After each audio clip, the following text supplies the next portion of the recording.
This is Comic Geek Speak, episode 1559, Off the Racks.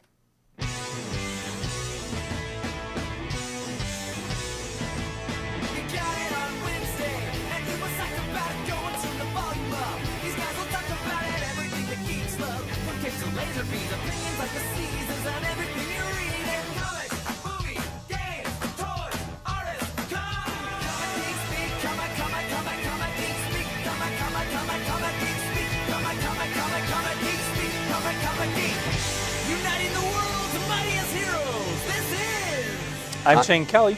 I'm Brian Chrisman. I'm Adam Murdo. And I'm Chris Everly. I'm all out of whack. We're out of right. order. We're all out of whack. Eh, We're so lost without you. eh, When in doubt, break into song. And welcome to the show.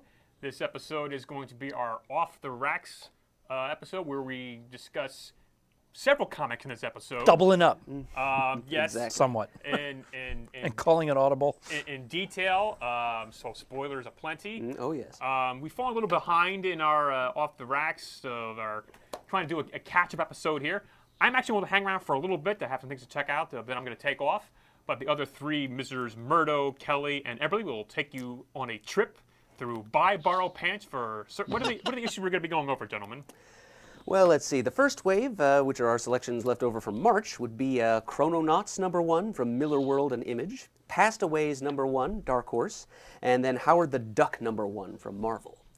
Then we'll have a couple from April, which will be Dark Horse's Rebels #1, hotly anticipated there, and also from Marvel, the Uncanny Inhumans #0.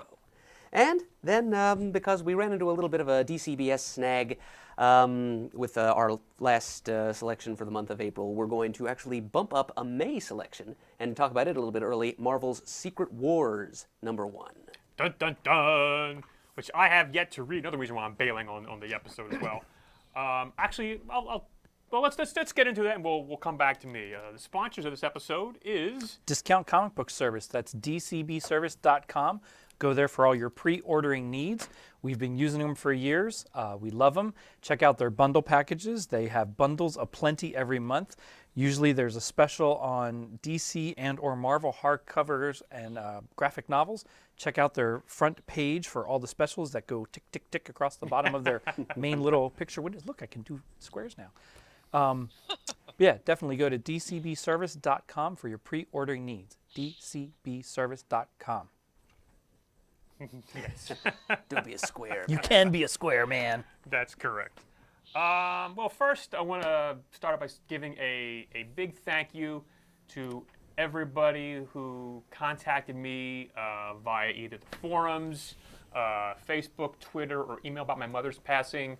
I want to thank you very much. It's very much appreciated. I've always said the listeners are just amazing, and you guys and girls really to go out of your way to say nice things and give me condolences and even send me some nice detailed emails was very much appreciated. That's, as we record this episode, it's actually Tuesday, May 19th.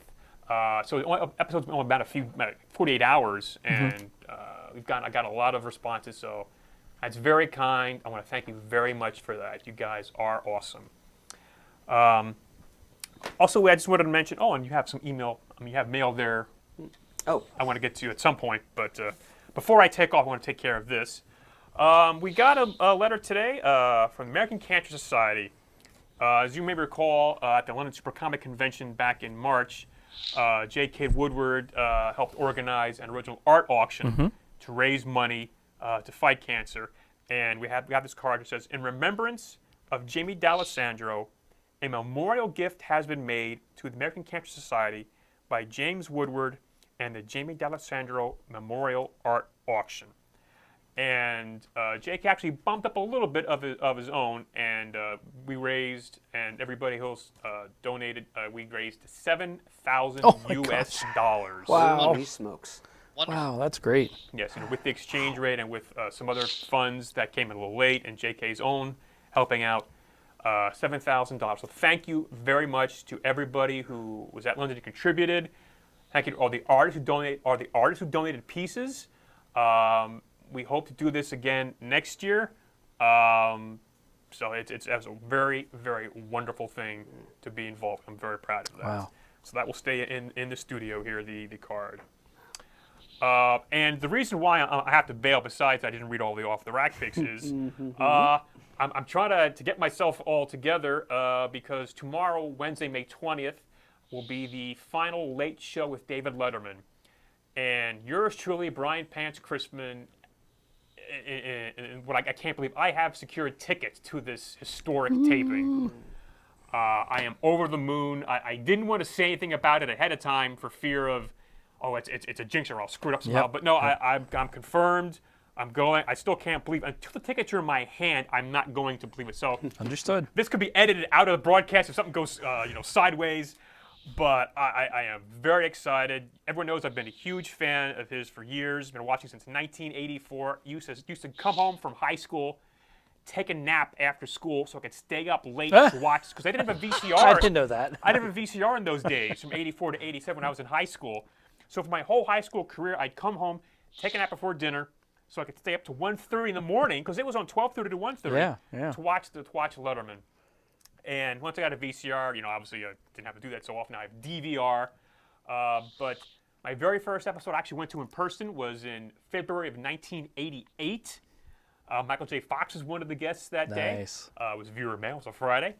And then the next show I went to was his 10th anniversary show in 1992 in January, and it was recorded. And I was there in the front row for the first of 2 tapings that day. They actually taped 2 the same show, and they actually put them together for broadcast. Most of what aired was actually from the second taping.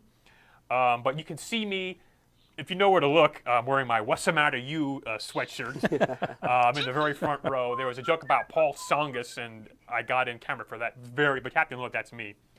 But then from 1992 until 2015, I have seen an in-person taping at least once a year, every year. I also managed to be on the audience for February 1st, 2002, his 20th year in late night TV. I was in that audience. I was in the audience for February 1st, 2012, which was his 30th year in late night TV. I even got on camera that night with my cousin. We had a question before the audience, and the pre-show audience Q&A. I got on camera when the actual show started, and now I'm going to be at his final taping. So besides Dave and the band and the staff and crew, I don't think anybody else can say they've been to the 10th, 20th, 30th anniversary shows and his final taping. So I am over the moon about this. I'll tell you all about it sometime on the air. Maybe I'll add a little spice at the end of this episode. I'm not sure. So that's why I'm going to be taking off. And enjoy the rest of the show, guys. I see you have another piece of mail that we got in our CJS mailbag. Oh, yes. And good show, and I will see you. Want to see you. Take We'll have care. fun. I will. Gosh, I can't wait to see your Facebook page. There you go. So long, All right. Guido. All right, so turn down the mic Fare so I thee can... well, pantaloons. All fare right, thee well. Chris. Take care, everybody. All right, so now that his mic is turned down so that he doesn't have to kill everyone's ears with rustling, I may as well do this bit of mail that we did receive, as Brian pointed out once or twice. We got a complimentary copy here in the studio of Will Eisner, A Spirited Life. Oh, magnificent. Yep. It's written by Bob Andelman. It has an introduction and a foreword, the former by Michael Chabon of The Amazing Adventures of Cavalier and Clay, the latter by Neil Adams, who is Neil Adams. And it's apparently just a part biography, part chrestomathy. It's just a collection of, it looks like it spotlights a lot of his career, but in particular his spirit work, naturally, because that appears on the cover. It informs the title, and it's from our friends at Tomorrow's Publishing. It's the deluxe edition. It's bound to be a quality read if you're an Eisner fan. So there it is. It exists. Thank you very much, Tomorrow's, for sending a sample copy our way. We always do appreciate the freebies you give us. Yeah, it's beautiful. We should also point out that Tomorrow's released a while ago. I haven't watched it. A DVD, which is all about Eisner and his life and his creative approach and so forth. It's called A Spirited Life. So I'm looking forward to watching that as well. I think sometimes they actually include that with that book on certain editions. Yeah, they do share a title, so yeah, there's probably some crossover there. All right, gentlemen, are we ready to talk about some comics? Absolutely. Of course, my friend. All right. What should we go for first? Well, well, naturally, we should begin with the March selections. Their time has come. I mean, we could Long go said. backwards, but considering the subject matter, a couple of these. Well, that's wibbly wobbly timey wimey. It after sure all, so we is. can go in any order we want. But Shane, I believe it was your idea, your suggestion that Yeah. we try 2 time travel books. Two time travel-y ones. For the month of March, yeah. Originally, that was to have given us 4 off-the-rack selections for that month, but then we decided to postpone Convergence number 0, which was selection number 4 for a later time. And that is still coming up, ladies and gentlemen of CGS Land. Yeah, we're still trying to figure that out. Yeah, there will be a special Convergence-themed episode in which we will discuss Convergence number 0 for a bit. Like you, brothers, no doubt I am neck deep in reading the various miniseries from Convergence. So I'm looking forward to discussing all of them. As am I, sir, as am I. Yeah. But for now, we've got other things on our plate. Indeed. So, it was Shane's suggestion, as I said earlier, that we try 2 different time travel series debuting in the same month. Interesting idea, Shane. It's going to make for fun compare and contrast, I think. Well, and I think just like the month before these, another time travel comic had come out, and I think there was one solicited the month after. All different companies, all at the same time. All right, there was one from IDW, whose name I can't remember at the moment. But, Yeah, I can't remember either. Yeah, time travel seems to be the happening thing these It days. sure is the it thing right now. All right, well, I certainly think we should begin with the 2 time travel books then. Yeah, that's and fine. Followed by Howard the Duck. All right. Who do you think for your buy, borrow, and pants round? Well, okay, well, which one are we doing first of all? Do Pastaways. Okay, it's Pastaways. That I am giving a strong borrow. I am also giving that a borrow. 3 for 3, gentlemen, a borrow from me as well. All right. Now, in grand pantsy tradition, I'm going to read. I happen to bring a couple of copies of previews passed along to read the original preview solicitation that brought these comics to our attention several months ago. Would have been in January, I guess, when we selected these. Pastaways number 1 from Dark Horse. Creative team Matt Kindt, writer, Scott Collins, art, and Bill Crabtree, color. 2015. The Distant Past. A crash landing strands 5 deep-time explorers in a primitive world of internal combustion engines and Internet 1.0 and tears a rift in space-time that spouts dinosaurs, giant robots, and other strange phenomena. Only the marooned Pastaways can defend the 21st century unless the tensions of their unexpectedly prolonged mission tear them apart. Career best art from fan favorite Scott Collins of The Flash. And don't miss the prologue in Dark Horse Presents number 6. So there you go. This is not the first appearance of these characters, but it is the first issue of their ongoing adventures. All right, so I guess now we get down to brass tacks here. Pastaways. First of all, to begin with the cover, there was a variant cover by writer Matt Kindt, who's also a talented artist in his own right, as most people listening to this will probably know. But I have the Scott Collins standard cover. As do I. Chris, do you make it 3? Yes, sir. All right. So that features the main cast of characters here, all 5 of our marooned time travelers, and there's even little captions pointing to each one of them, giving us a little blurb about well, what their personalities are like. And I thought I was kind of 2 different minds of this at 2 different times as I read through it. First of all, I thought, hey, that's actually really good advertising for this series, because it reassures us that it's more than just time travel hijinks and high concept, mind bending stuff, and there's characterization going on here too. These are more than just colorful ciphers flitting across the page. These people have personalities, and we're being told about them right here on the cover, up front, all cards on the table. But then, as I continued to read, I sort of changed my opinion about that a little bit, because putting the characterization up here on the cover, it's kind of a classic example of the writerly taboo of telling, not showing. And I myself have violated that taboo many times, and I think that there are appropriate times to do it, but sometimes it acts as kind of a crutch for writers. Because here, I mean, it's nice that Kindt is telling us certain character traits of these characters, but what he's telling us on the cover, unfortunately, is rather more than he's taken the trouble to show within the actual meat of the story. So, that's... perhaps he thought that those captions gave him a pass to devote a little less time to that and a little more time to impressing us with all the fancy futuristic gadgets and time travel technology that he's spewing throughout the story. So, yeah, that's kind of shortcut to characterization there, and well, I'm still glad that he kind of made a contract with the reader by telling us, hey, these people have personality traits, honest Injun they do.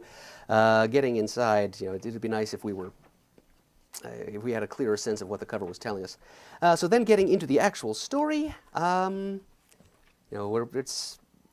the back matter of this issue, Matt Kindt claims that fun was the key word for his rule of thumb for producing this series. The first line of his little authorial essay at the back is, sometimes you just want to have fun. And apparently that is what he was setting out to do with Pastaways.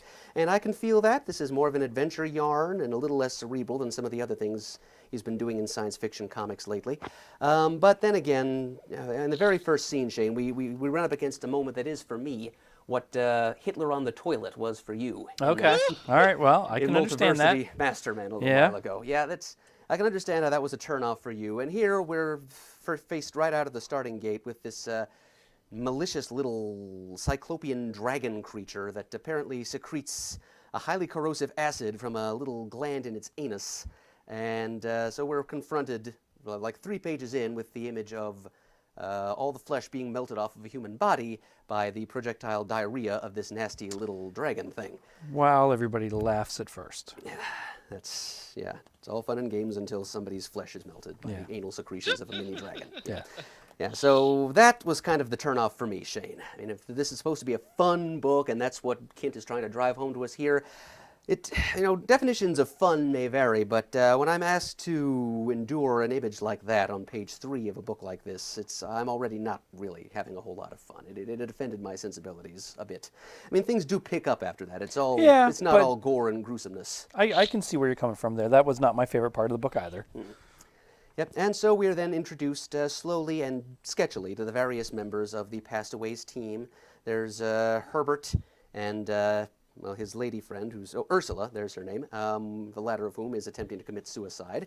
And we learn eventually that one interesting truth of the existence of these time travelers in the past is that because of some quirk of the continuum, they can't die while they're back here in the 21st century. It's like that would throw all of time out of whack if one of them should happen to die. So every time they find themselves in a near-death situation, or even attempt to do themselves in, as Ursula's doing here, something mysteriously and conveniently goes wrong, and they end up not dying.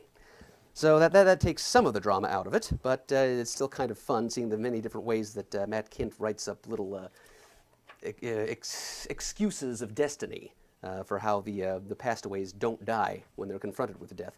There's a basic cast of 5, one of whom is suicidal, and one of whom is apparently something of a religious zealot and also a barroom brawler, and 2 of whom really want to kill each other. They're apparently the 2 strongest egos of the group. But through it all, you don't, or at least I don't, get such a strong sense of the individual characters' personalities. Like I said, the little blurbs we get on the front cover do a better job of characterizing these people than the content of the actual issue, and I'm a little disappointed about that. As far as action and adventure goes, lots of cool stuff is happening. The 2 people who want to kill each other go and corral that little anus-assed dragon and take him in. Scott Collins is really turning in some great dynamic artwork here.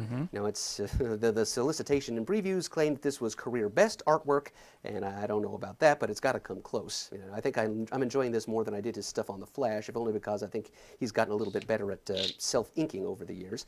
And some of the designs, the technology, the quadricopter thing that the Pastaways fly around in, that is one of the coolest vehicular designs that I've seen. Most iconic, to borrow a badly overused but still in this situation appropriate word, iconic vehicular designs I've seen in comics in a while. That's neat. I could see a toy being made out of that. Oh, yeah. In a second. And so the issue is just kind of this dragon popping up out of nowhere, and 1 or 2 of the members of the team realizing what this means, that something has gotten through from the distant future that they call home, and that means that there's a chance that they will be able to pass through the same rift and go home themselves, because they've been trapped here for X number of years now. Yeah. And in the meantime, Matt Kindt is dropping these little red square identified or tagged footnotes about all the really cool futuristic gear that he's come up with for these characters to carry, which is kind of an interesting device, but also kind of, I don't know, annoying and self-congratulatory. Look at these neat ideas I had, and I'm going to explain them to you here. It was a little bit of a distraction, I personally think. So yeah, the story didn't flow altogether well. By the end of this first issue, the team is still kind of scattered around the world. And a giant robot is the cliffhanger that we get, which I think we're supposed to assume comes from about the same source as the Cyclops dragon. Yeah, that's what I would think too. Yep.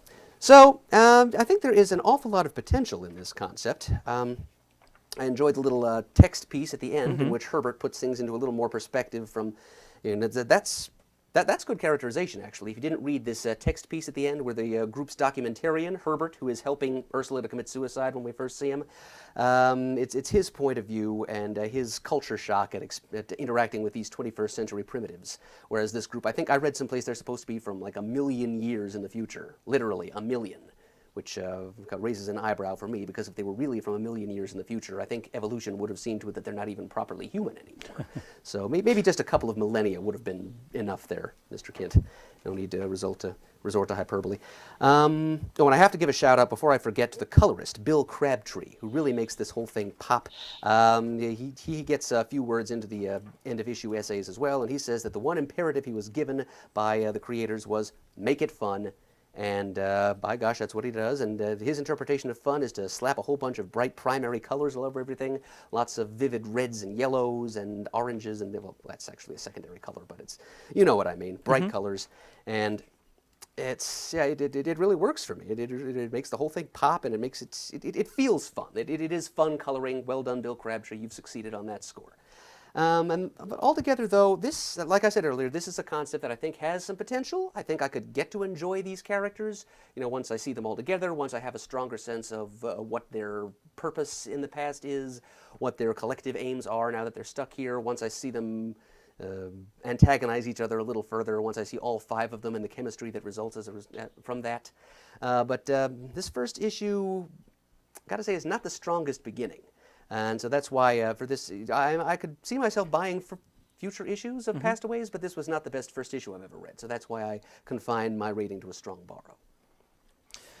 Yeah, Mert, I agree with you there.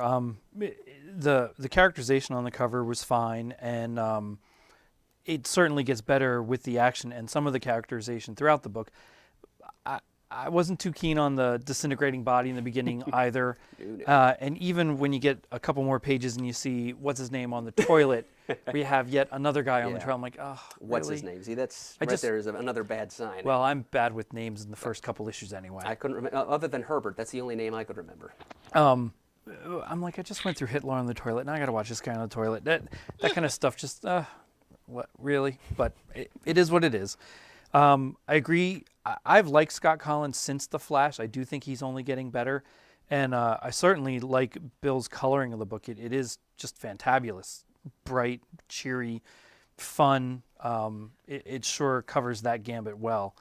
I think it's fun that these things are leaking in, and that's kind of giving them hope to be able to get back home. But I also agree, Mer, that compared to what you read on the front cover, there wasn't a whole lot in the book that supported each character individually. You get to see a little bit here and there of what they're doing day to day, but really not a whole lot of anything going on other than catching this darn dragon.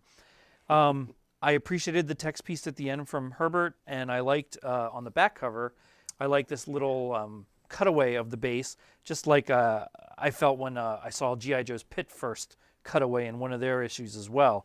Oh. I think it was the first issue had something like that, and then subsequent issues had more in it, or something like that. I always love when you get a cutaway of the base, the bad guy plate, whatever it is. I love it.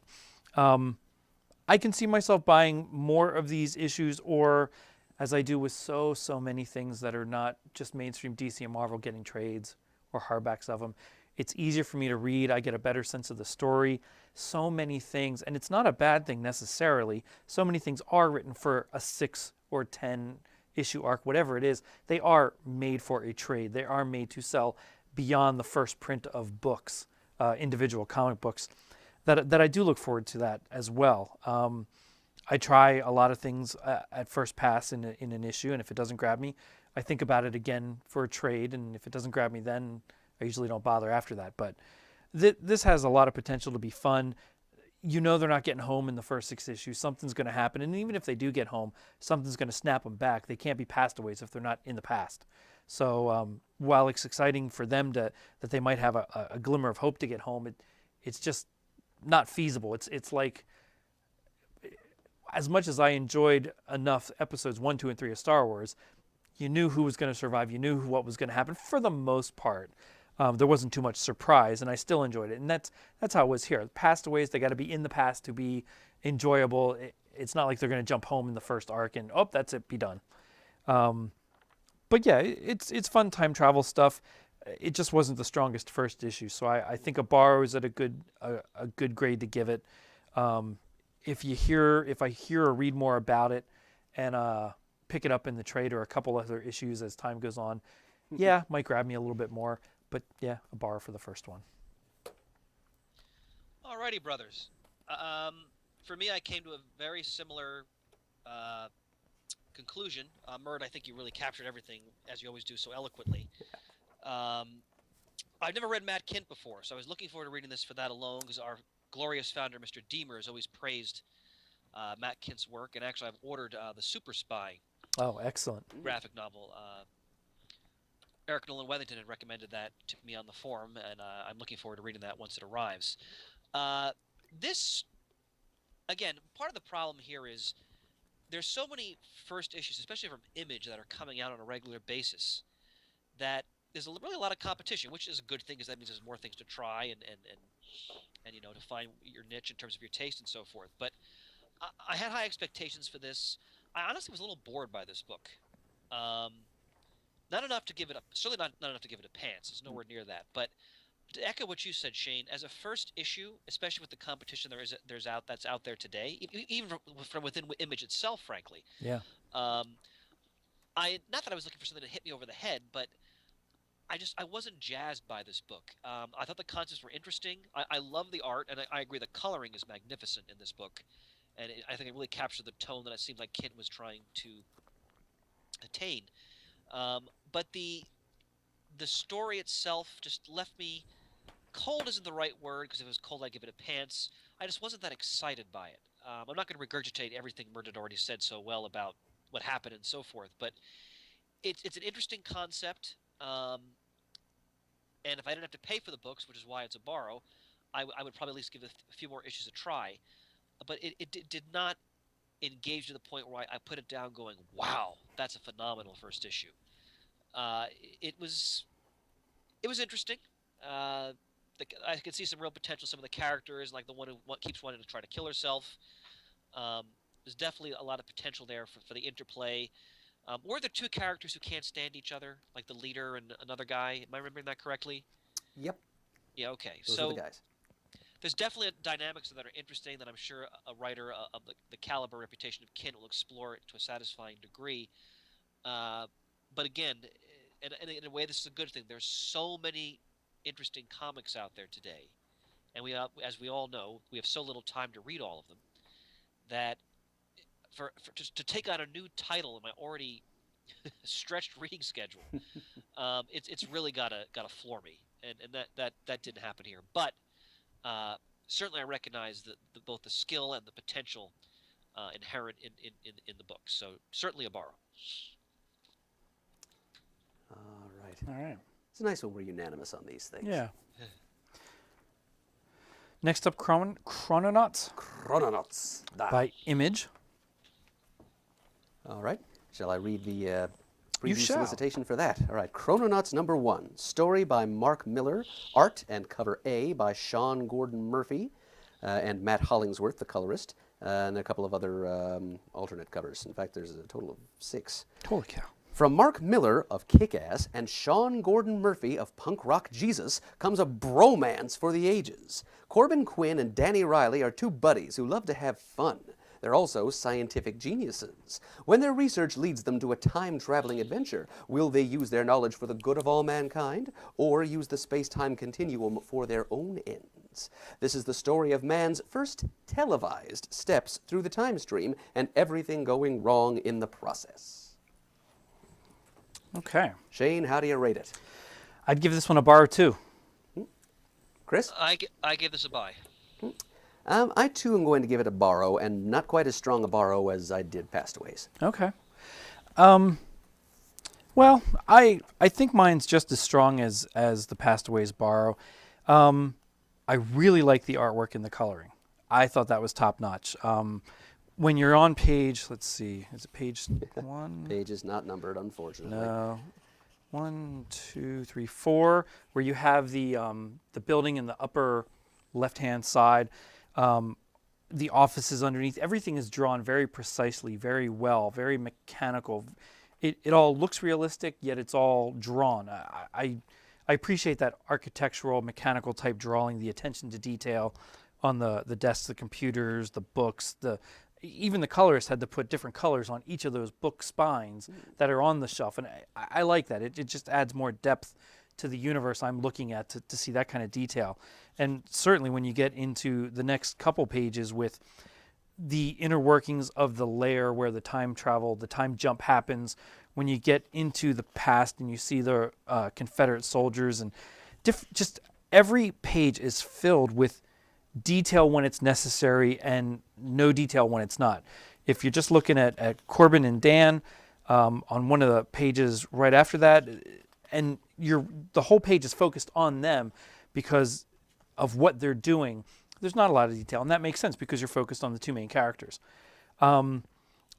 As far as the whole issue for the story goes, they've made a time jump, and it's an incredible leap in scientific technology. They try something, and one of them gets trapped, and another one goes back to get him. That's all great. It does happen a little bit fast for me. To read through this issue is a pretty quick read, I felt. And there's things that are laid groundwork for you in that probably will come up in later issues. I mean that's the whole point of a first issue. But like the first comic we reviewed, this one just doesn't have a whole lot of depth for me yet. It wasn't bad. And it leaves it a pretty good cliffhanger, which is fine. I think a better cliffhanger than the first issue than Pastaways does. Certainly a more action-packed, what's going to happen type thing with him getting shot with an arrow. And it's a little bit racier. Riley gives the finger to somebody for trying to stop him to go save his buddy and all that. It's not bad. He's cocky. One guy's more serious. One guy's a little bit cocky and just free-loving, and that's fine. It's a good dynamic for the story to have, and he certainly cares about his buddy enough that he wants to go back and save him. Damn whatever laws say, hey, the time jump's going to be suspended for now. No. Somebody's trapped back there. I'm going after him. So that's all great. I think the strongest part for me here is the art and the coloring more than the story in this first issue. I would be more tempted to try this issue before the Pastaways issue if I'm comparing both of them. I think them, and again, they're kind of Pastaways anyway, one of them being trapped in the past to begin with, as this first issue ends with both of them then being trapped at the moment. It's a little bit in the same fashion as the first story, but they're not trapped for who knows how long trying to get back. They should have kind of an emergency button to get them back. Something went wrong with the first guy. Riley's going after him. But if that happened, there wouldn't be a story. Right, exactly. If everything worked like clockwork, we'd have one shot of, great, time travel. I just think this one has a little bit smaller of a cast, at least in this first issue. 2 guys traveling around versus 5. Not a big difference, but a difference enough. They're both scientists. Again, one's a little bit crazier, but that's all right. He's kind of a test pilot-y type guy anyway. And they're a little bit more fun-loving, free-willed, I guess you could say. So I just think this one could have a more interesting potential than Pastaways at the moment. A story arc down the road, I could flip-flop, I could bag them both, or I could be loving them both. But I certainly do, as much as I like the artwork in the first one, I think this color palette and artwork just grabs me a little bit more than the first one. Nothing wrong. I love Scott Collins and love what, was it Bill Crabtree did. This one I just enjoy a little bit more throughout the whole issue. So, but I still give it a bar. Still a little hesitant on not as much grabbing content for me in this first issue, like what I would expect. And I think that's something that a lot of first issues suffer from these days, because we review a lot of first issues. We sure do. And a lot of them don't grab me the way older first issues did. That could be my age. That could be my taste changing. That could be the industry where everything, like I said before, is written more for a trade, and you don't let out as much in the first issue as I think you would have years ago. But we'll see. Shane, I think you raised an interesting. I'm sorry, Murd, did I cut you off? I No, apologize. I was just going to congratulate Shane on a review well given. Of course. Right. I think Shane, you've hit an important point, which is how difficult it is to write a first issue, and how, in the era of the trade paperback, they're writing them differently than they were, when we were kids. So that's definitely something to bear in mind. I think why I enjoyed this one a bit more than Pastaways and why I gave it the buy is that I found this immensely fun.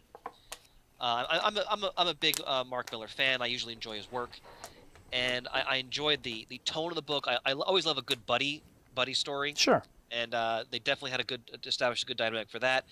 Being both a teacher and a student of history, I always get I always groove on stories that take us into the past and explore different eras of history, and then when they combine that with someone from the present or the future having to now interact with people from the past and the repercussions of that, the potential repercussions. They're already referencing in the comic there might be some dangers to the present based on what they're doing in the past. There were elements of the story that I thought were predictable. Yes, you knew, of course, things were going to go awry, that there was something was going to happen. That was preordained within reading the first few pages. But I like this creative team. I've always enjoyed Sean Murphy's art quite a bit. And again, I thought it was a good cliffhanger. I mean, like you said, Shane, these books are very much being written for trades, and there's pros and cons to that. Mm-hmm. But this was just a really enjoyable first issue.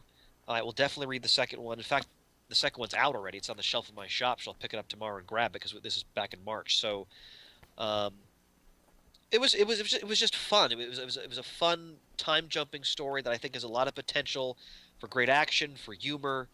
That they talk about how the one, I forgot their names, but the one scientist who his relationship didn't work out with the woman he left behind, who's working in the hospital, and so there's that whole subplot. And again, elements of it I thought were very predictable, but in a way that I didn't mind because it was just sort of the fun of it was reassuring in a way. And I could see Miller having a really good time exploring different historical eras with these characters. So especially if you enjoy a good time travel story, I think this series has great potential. In fact, I wish I'd read the next few issues so that I could be a little more authoritative in my opinion going forward. But for a first issue, especially in this day and age, I thought this was very solid. So I give it a solid buy. Oh, and I forgot to mention, I love the pocket watch that the one guy has, inscribed to Corbin, may all the dreams come true, love Dad. That kind of stuff, of course, me being sappy that I am, kind of tugs at my heart a little bit. Right there. Yeah. I mean, it looks very much like a Stargate, but it's still an interesting concept for the base of operations and all. Yeah, I guess it does look like a Stargate at that. A little bit. Okay, well, you guys, between you, mentioned the word fun quite a few times. This, like Pastaways, is striving for that, I think. But I would agree with Chris that this succeeds a little better at providing a fun read than Pastaways did. From the very beginning, there's a great hook on the first couple of pages. The whole deal of an F-14 Tomcat being discovered underneath an ancient temple in southeast Turkey. That's a great way to start a story, and then we jump immediately from there to an introduction to Doctors Quinn and Riley, old college buddies. I mean, this whole thing. The solicitation I read mentions that this is a bromance for the ages. You might as well call it Chrononauts. You really might as well, because these two. They're basically like Ivy League frat boys, hanging out, having a few beers, and building a time machine. And then that's relatable to a lot of people, I'm sure. But it's the opening here, the whole issue really, the unmistakable whiff of popcorn clings to the whole thing. This is a summer blockbuster for the printed page. And I mean that not both literally and figuratively, because it reads like a blockbuster, and Miller and his whole Miller World production company thing. I think he's pretty frank and upfront about the fact that this is intended to be a movie, and I think there were rumors about a picture deal having been inked before the first issue even saw print. So we're pretty frank about that. This is a movie comic.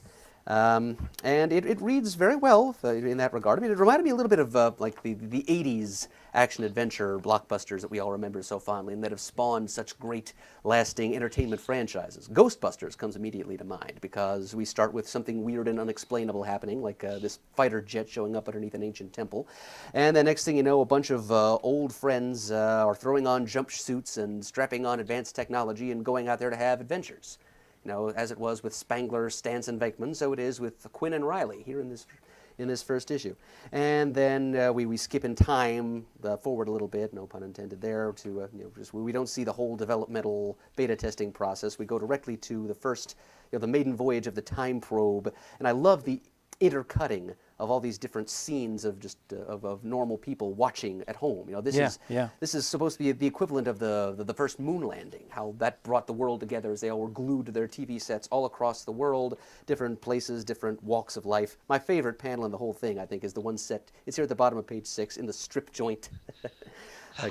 Where the pole dancer realizes no one's watching her, and she wants to see what's happening anyway. So everybody they're all just clustered around, strippers covering their bare breasts, watching this sort of Larry King doppelganger as he's watching the footage, live footage from Gettysburg in the middle of the Civil War. That's neat. That's neat. That's cool storytelling, and it's the mediation of the events of this story via television and such. In this media-saturated world we're living in, that actually aids realism. And sensationalized, nonetheless. Not even just showing the media, but sensationalizing it on top of that. Well, it gets to the point where media sensationalism or sensationalization actually makes things seem more real to people these days. It's a philosophical concept called hyperreality. We learned about it in grad school. Okay. And about one thing I would also say, Murd, is surely, Chris. As someone who teaches history, it's really hard to engage people, especially teenagers, but really Americans in general, because most of them are historically oblivious, to history itself, to get them involved in it, interested in it. What I found interesting was, people are actually now having an opportunity to see the Battle of Gettysburg actually happen. Not in a movie, not a documentary with, stock footage and voiceovers, what have you, but it's really happening. And if only that were so, I mean, I'd be out of business, but, in some ways that would be fine, believe me, because, wow, I mean, imagine that kind of opportunity. Just seeing that was very exciting. And that's another reason why I love the book so much, because it's just a very interesting twist on just the presentation of history.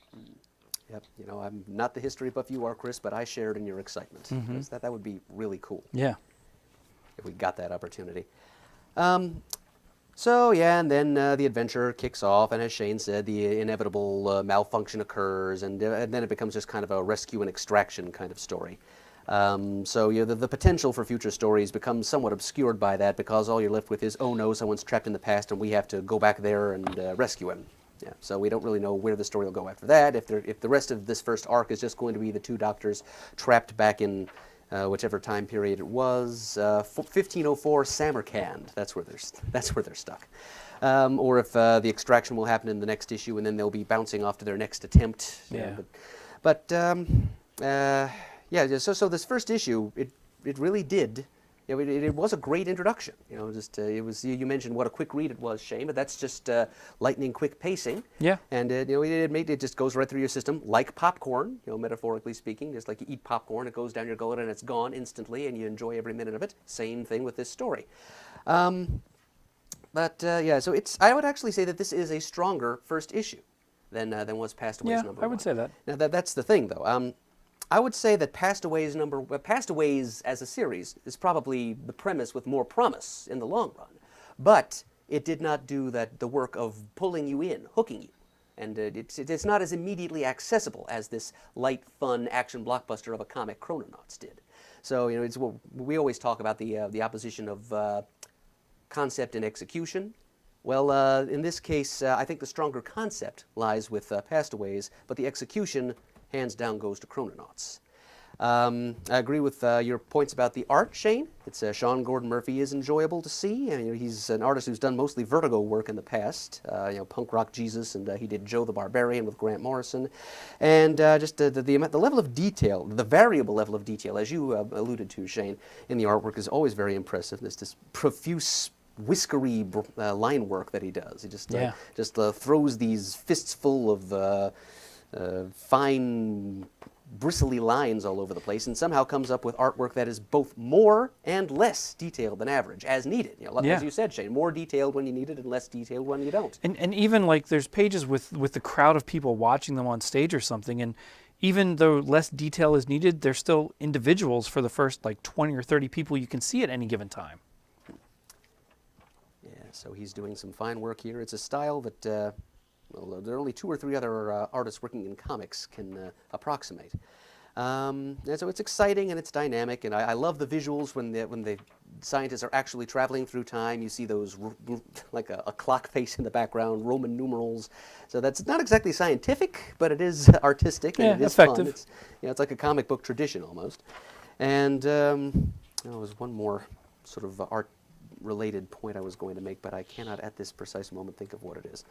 But yeah, so anyway, the only reason I didn't go ahead and make this flat out buy, as Chris did, it's actually not even as strong a borrow as Pastaways is, simply because I can see a little more long-term potential. Pastaways seems like once the characters are established and we've learned to care about them, if we're still paying attention after 2 or 3 issues, I think that's going to be more fertile ground for storytelling than Chrononauts is. But this first issue really does grab you, and the thing that I didn't like about it, though, is simply that I don't find the 2 main characters, particularly not Danny Riley, especially likable. In fact, I kind of want to knock their heads together in a couple of scenes here. They're just a little bit too cocky, and I'm sure they're going to get that bled out of them during their stay in 1504 Samarkand. Yeah. But, they're kind of dicks, to be honest. There's a Robot Chicken sketch called Dicks with Time Machines. I think it was written with these guys in mind. So that's the one thing that turns me off about this. But as far as storytelling goes, it's strong. I mentioned that this is kind of been intended from Go to be something adapted into a movie. Miller is not being coy about that, and that usually does kind of annoy me. But truth to tell, to be fair, we've read plenty of lousy comics in our time that seem uncomfortable of the fact that they're forced to be comics first, almost resentful of the fact that they're having to present their story in this medium first, thanks to initial indifference from Hollywood. But this is not that kind of comic. This is a good comic book story produced by a couple of people who love the comics medium. And the fact that it's going to end up being a movie in the end, it doesn't detract from it at all. It's a story that's adapted itself to this medium and enjoys being a part of this medium, and I give it full credit for that. But at the same time, a little voice inside of me says, well, I'm probably going to be going to see this in the theater anyway, so why pay $3.50 per issue now when I'm going to be paying so much for a movie ticket later? So anyway, not at all a bad story, good action-adventure fun. I give it a borrow. One other thing on the one page, the stage is set with all kinds of familiar time travel devices. The DeLorean from Back to the Future, the H.G. Wells time machine, and Bill and Ted's telephone booth. Whoa. So always a nice touch. Oh yes, cool Easter eggs there. The next page, there's the little tiny things, like the one woman to the right taking a drink, and there's little glug glugs coming from her. I think on the first or second page, maybe it's the third page, when you're first in their offices and one of them's looking at a computer screen, there's a coffee mug with a Star Trek ship and an emblem on it. I just noticed that. That's all the detail that I love to look at and can enjoy beyond just reading the story. And that's kind of cool that they put that in there. But I like that kind of stuff. So there you go. Time traveling to comics. Have we covered the compare and contrast adequately, do you think? Yeah, I think so. I think it suffices, brothers. All right. Well, then, that leaves us, for the month of March at least, we're nearly to the midway point here, for our third choice for March, not a time traveler, but an interdimensional traveler, an involuntary one at that, Howard the Duck, from Marvel Comics. All right, here's what Marvel has to say about Howard #1. Written by Chip Zdarsky, art and cover by Joe Quinones. Hot off the pages of the post-credits scene at the end of a popular movie, Howard the Duck is back. Join him as he takes on the weird cases that only a talking duck can crack as the Marvel Universe's resident private investigator. Well, he's got a little bit of competition for that, but okay. Let sex criminals Chip Zdarsky, a writer known mostly as an artist, and Joe Quinones, an artist known mostly as a lover, guide you through his new world as he takes on the Black Cat and mysterious forces from outer space. Wag. That's how I pronounce W-A-U-G-H. Wag. Okay. Okay. Chris, I believe it's your turn to start us off. A bye, gentlemen. Yeah, I'm giving it a bye too. Yeah, I'd give it a fun buy. All right. I was really excited about this because I'm a longtime Howard the Duck fan. Well, I should preface that. I'm a longtime fan of Howard the Duck when it's done by Steve Gerber. So I'm always interested to see how other creators interpret the character.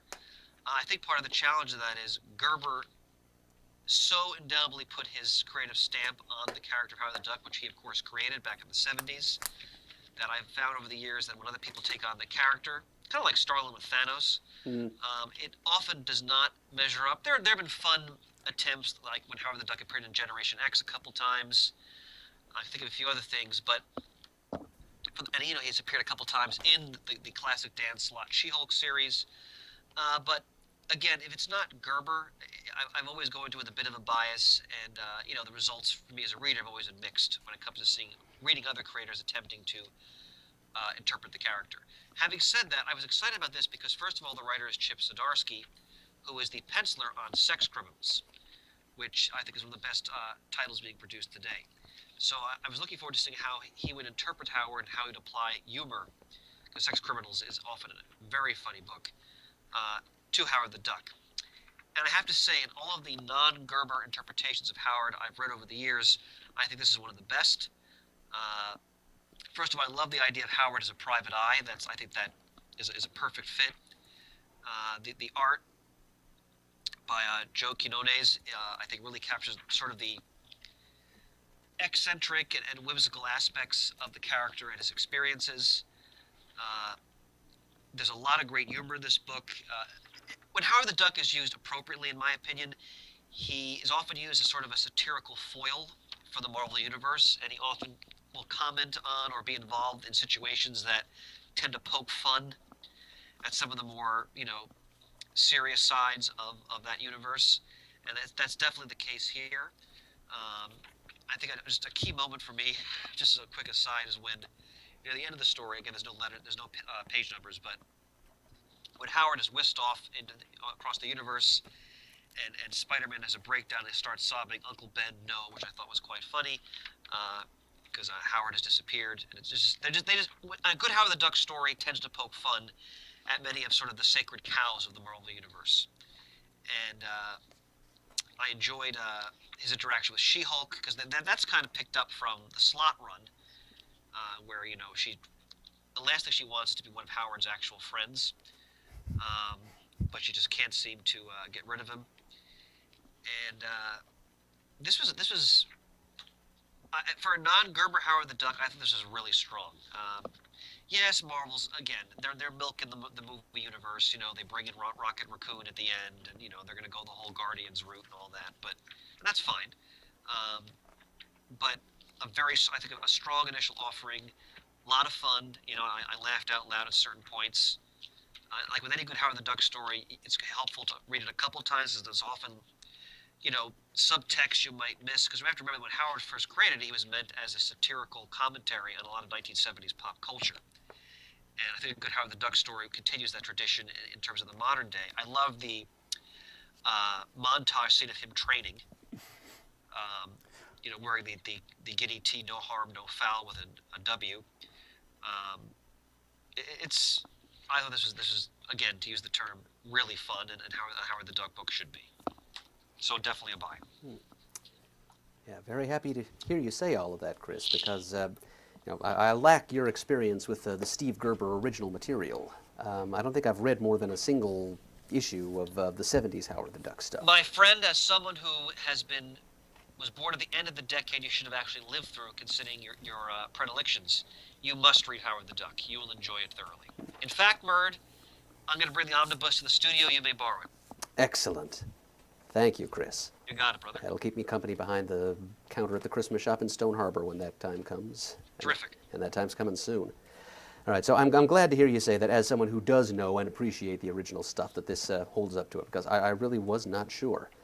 Just having read it from my own perspective, my own relatively inexperienced perspective with Howard, I got several quality chuckles out of this story. I'm happy that his relationship with She-Hulk is continuing here. And we're introduced to the monkey Hey Hey, who I think is from the most recent She-Hulk series. And it was actually a question in a Muddle the Murd attempt not too long ago. Yeah, that's right. Sending him out after the Black Cat is a very interesting choice, I think. She's not exactly an A-level Marvel Universe character, more like a B-lister, but as a result of that, a little more appropriate as the first guest villain in a Howard the Duck comic, I would think.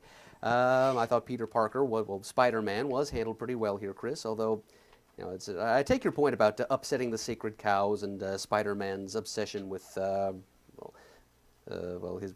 his guilt complex as a result of letting down his Uncle Ben. It's in character because Howard has disappeared kind of as a more or less direct result of Spider-Man's refusal to help him earlier in the story, which is uncomfortably in parallel to the events of Amazing Fantasy number 15. So, but I have to say I didn't exactly cry at that so much as say, oh boy, this really makes Spider-Man look bad.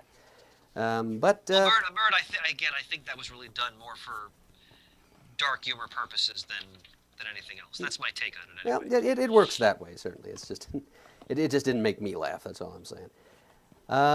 So we've got Howard, he's apparently had a falling out with his squeeze Beverly, and he's picked up a new supporting character in Tara Tam, the tattoo artist. And she's going to be a pretty good Gal Friday for him here, I think. The interactions with She-Hulk were great, so I hope that he gets home from space quickly and is able to, resume his repartee there. Quinones' artwork, as you said, Chris, it's funky, it's wonky, it's a little offbeat, and it suits Howard well. I will say that I didn't much care for his design of Howard, though.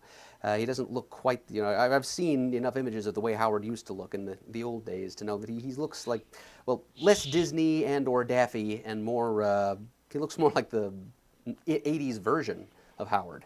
Just the shape of his head, the color of his plumage, and, I don't know, it brings back bad memories because I did actually see that movie in theaters.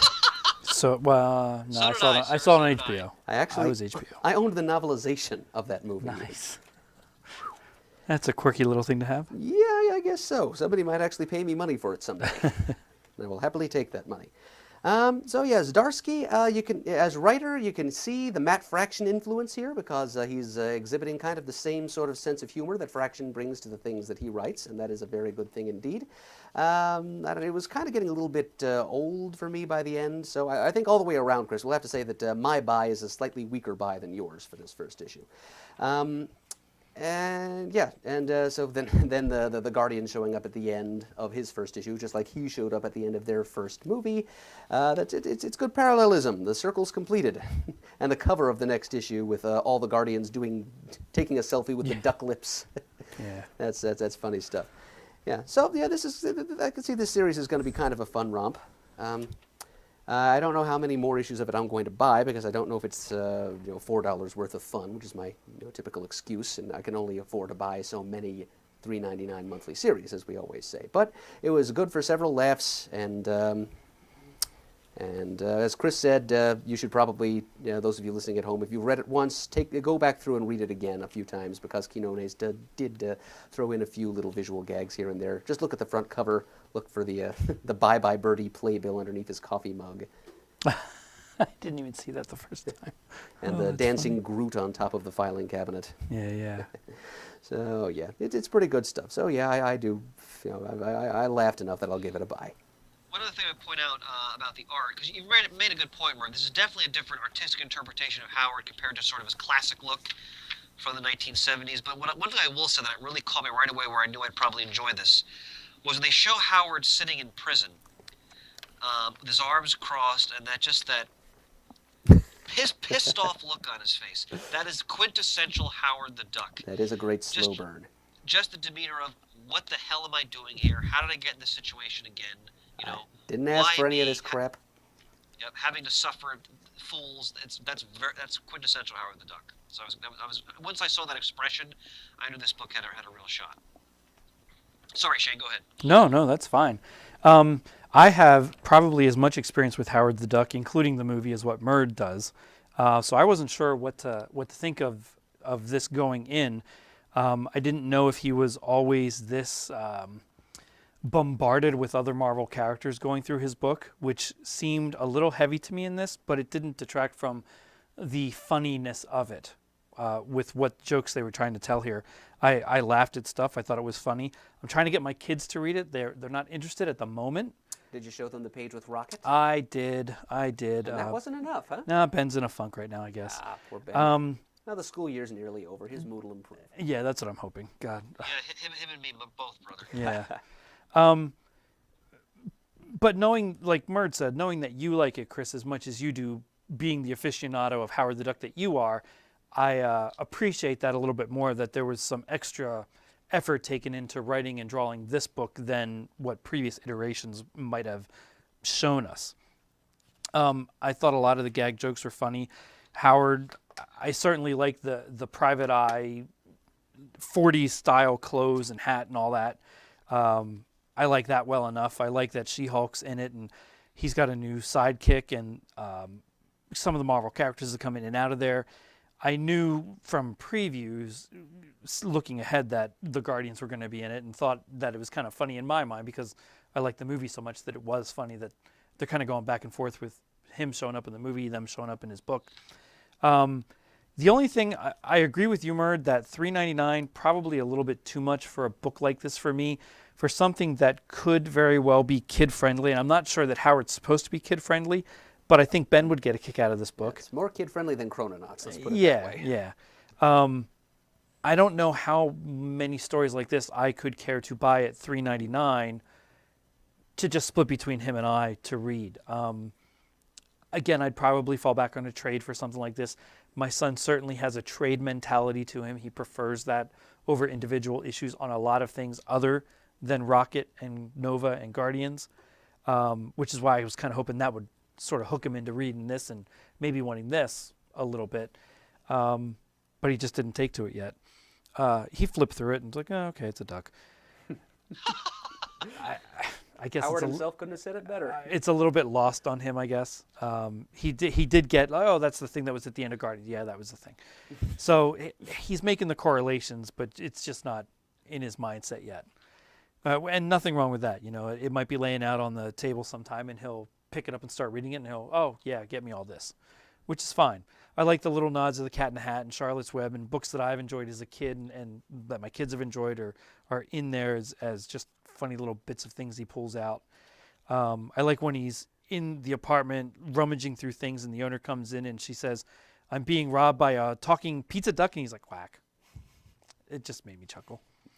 I like that the Gatherer's there doing stuff for the Collector, again, tying into that whole, he was collected by the Collector in the movieverse, so why not in the comics a little bit? I just hope he doesn't look too much like Benicio del Toro when he comes in. Yeah, that'd be a little too heavy-handed, huh? Yeah. Wouldn't be the first time, though, that had happened. I looked to the black-suited X-Men after the first X-Men movie, and everything changed in the comics. Yeah. But all in all, an enjoyable book, a funny book. I think if you're a fan of Howard the Duck, it's certainly worth picking up at its price, because if you're a fan, this is a good book to jump onto, especially with, again, what Chris says about having some history with reading Howard the Duck and seeing that this is a pretty good interpretation of it. Certainly doesn't hurt at all. So yeah, I think I ordered the next 2 or 3 issues, unlike the other issues we've reviewed so far where I didn't necessarily get the next couple just for fear of wondering how they were going to be. I went ahead for the next couple of Howard the Duck, and I'll read them and see what I think of it then. But yeah, $3.99 is a little pricey for a comedy book, but it's not unheard of. And if you're okay with that, you like Howard the Duck, it's certainly worth the read. I also want to point out that, because Shane, you mentioned this before, Howard the Duck really isn't for kids. And what I mean by that is not that there's anything grossly inappropriate. It's just that it's really written for adults because the humor in it, and this goes back to the '70s version as well. The satire, it's something that kids in many ways are not going to grasp yet. So I'm not surprised that younger kids would not necessarily be engaged by this because there's a lot of self-referential humor in terms of the Marvel Universe, or especially the '70s series in terms of the politics of that time and what was going on in popular culture. And you see examples of that in this new version as well. So that's just something to bear in mind. Yep, it is rated T+. Yeah. And Ben's entering that teen plusy age. Yeah. If you can see a PG-13 movie, you can probably hack this. Cool. All right, and so we have given the month of March its due. Finally. Not for lack of trying. We've had some false starts with March. But we're just getting warmed up, folks, because now this train is just rolling straight along into the month of April. Yeah. All right, and so our choices there are Rebels #1, Uncanny Inhumans #0, and Secret Wars #1. Well, given the issues that they are, I really think Chris should go first on Rebels. I think you should go first on Secret Wars unless you have an aversion to Secret Wars. I don't really have an aversion to it. Okay. Well, then I'll just do Inhumans because I'm more familiar with Inhumans than any of them. Not that there's anything great feats at any of these issues, but I think that would work out well with this round of books. Okay, well, does that mean Secret Wars is first then? Doesn't matter to me. That's fine.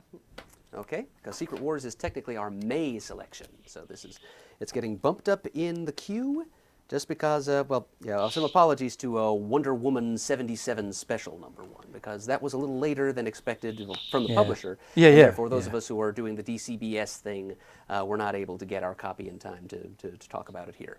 But we'll get back to it. We're actually switching it out with Secret Wars #1. We will talk about Wonder Woman 77 next month. And Murd was kind enough to provide me with digital code for Marvel so I could read Secret Wars 1 because my copy of Secret Wars 1 is also coming in my next shipment anyway. And it's really not fair that you have to buy the same thing twice. So it's not unheard of. take mine gratis. I've done crazier things. Yes, so we all do. All in the name of the love of comics. That's right. But okay, so Secret Wars #1. I don't have Marvel's solicitation copy for this, but it was probably no more than like Time Runs Out or something equally cryptic and unhelpful. Top secret. So anyway, Secret Wars #1 of 8. The creative team is Jonathan Hickman as writer, Esad Ribic as penciler, and Yves Scorsina. I think let me take a look at the credits here if I can find them. So much. Yeah. A lot of stuff in the back here. Thank you. Showing me the end credits. Color artist, Yves Scorsina. Okay. So I am going to give this one a buy. Yeah, I'll give it a buy. Oh, definitely a buy. All right. Once again, unanimity achieved. All right. So, as we've been saying for months now, Marvel seems pretty clearly bent on marketing this to the public as their version of Crisis on Infinite Earths. So we've been having all kinds of build-up for months, the past few months, and a lot of things that were written by Jonathan Hickman himself, like New Avengers and other Avengers-related series, giving us hints and intimations and just building this sort of ominous undercurrent of things to come. We've seen several alternate realities perish outright as a result of things called incursions, which is what happens when two Earths occupy the same thing at the same time. They basically wipe out the entire universal planes that they both occupy. And so this has been going on as a kind of cosmic squash table by a bunch of beings called the Beyonders. And they're the ones who are speaking to Doctor Strange, Doctor Doom, and the Molecule Man in the first couple of pages. We are beyond. That is they.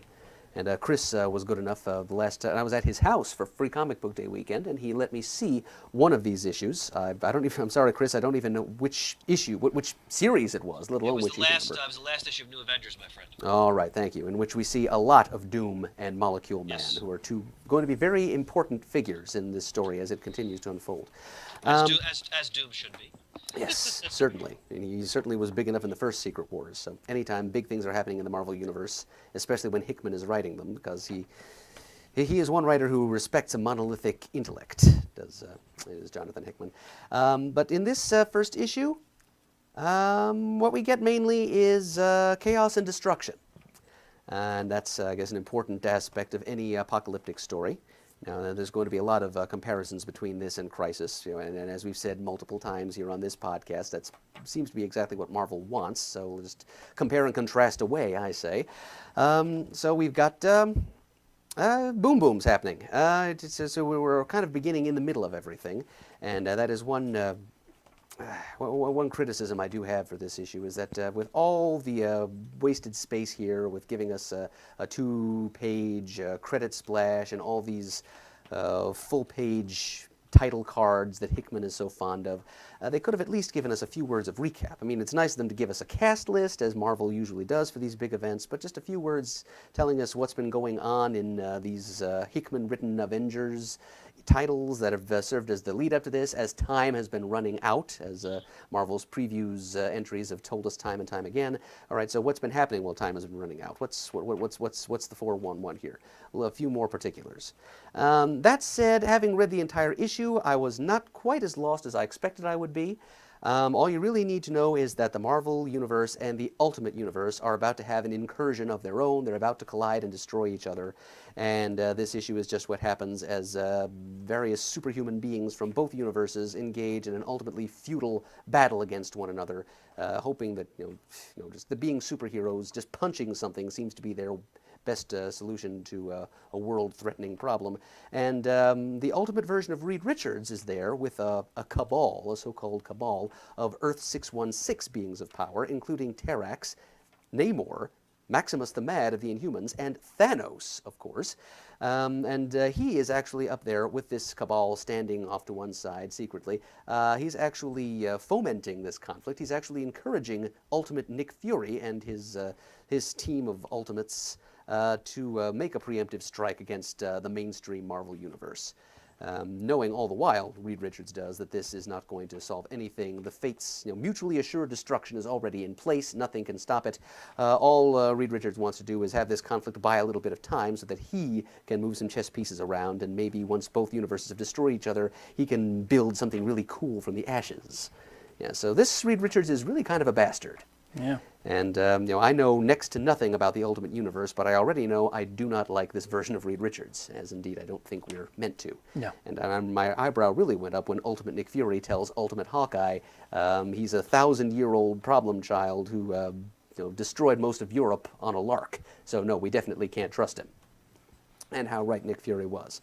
And so much of the rest of the issue is just that this conflict, this ultimately needless conflict between the superpowers of these two worlds. It's all extremely muddled and jumbled and chaotic and nonlinear.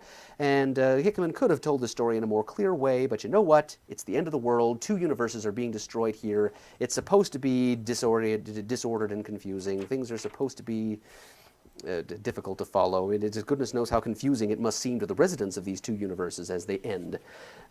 So yeah, I completely. This is a creative choice we're seeing here. This is why this. You don't really need to understand what's going on. You just need to understand that a lot of stuff is being destroyed, and that we're seeing a few familiar faces along the way. So the artwork by Esad Ribic is kind of riveting. So he's doing a good job of portraying all of this vast widescreen destruction that we're being shown here. I'm kind of, I was amused by the lettering decision here. You notice how all the residents of the normal Marvel Universe are speaking in all capital letters, as is superhero comics tradition, whereas the Ultimate Universe characters, as a holdover from the sort of pretentious, too cool for school phase Marvel went through in the early 2000s when they decided they were going to stop printing their dialogue in all their comics in all caps, and they were just going to do, capital and lowercase lettering. I always thought it was an affectation. I never appreciated it. But they dropped that some time ago, but the Ultimate Universe stuck with it. And here, it not only is a kind of a wry little nod to that convention in Marvel, both Marvel universes, but it also helps you to tell residents of one universe from residents from another. So I appreciate that in 2 different ways. Not too surprisingly, characterization isn't as deep as it might be in a lot of cases. You get a lot of Reed Richards stuff happening because clearly Hickman enjoys Reed Richards. Ultimate Nick Fury comes across pretty well. But a lot of other characters are just kind of drifting across panels here and there. And this is, again, to be expected. That's actually a point I made in my thesis about Crisis. Apocalyptic literature is about events and ideas, and so characterization naturally has to suffer a bit. So if you're looking for some kind of a street-level perspective on all of this, you're probably looking in the wrong place. Hickman has always been a big picture writer, a cosmic grandeur guy. So the closest thing to a street-level perspective on the ending of two universes is one or two panels of Spider-Man or Power Man and Iron Fist saving some people, quote-unquote saving them, because the world is about to end anyway. And the upshot is Reed Richards manages to save a few people in his little donut-shaped space arc, but then half of that blows up and half the people he was trying to save end up not being saved. So very, very few Marvel Universe characters appear to live to see the second issue of this series. And then there's this big old sort of post-mortem, this little dismonibus message here on the last page. The Marvel Universe 1961 to 2015, Ultimate Universe 2000 to 2015. May they rest in peace. Methinks the final page doth protest too much. But on the next issue, this is, for the time being, the state of affairs for two Marvel Universes. There are very few characters left alive. So I think we can assume we'll see a lot more of what's happening in the Beyonders realm with Doom, Strange, and Molecule Man. But as for the donut-shaped life raft that Reed put together, that's probably landing on Battle World, we may assume. I would think. That's what I'm guessing is going to happen. Have you gentlemen read second issue yet? No. No. Okay.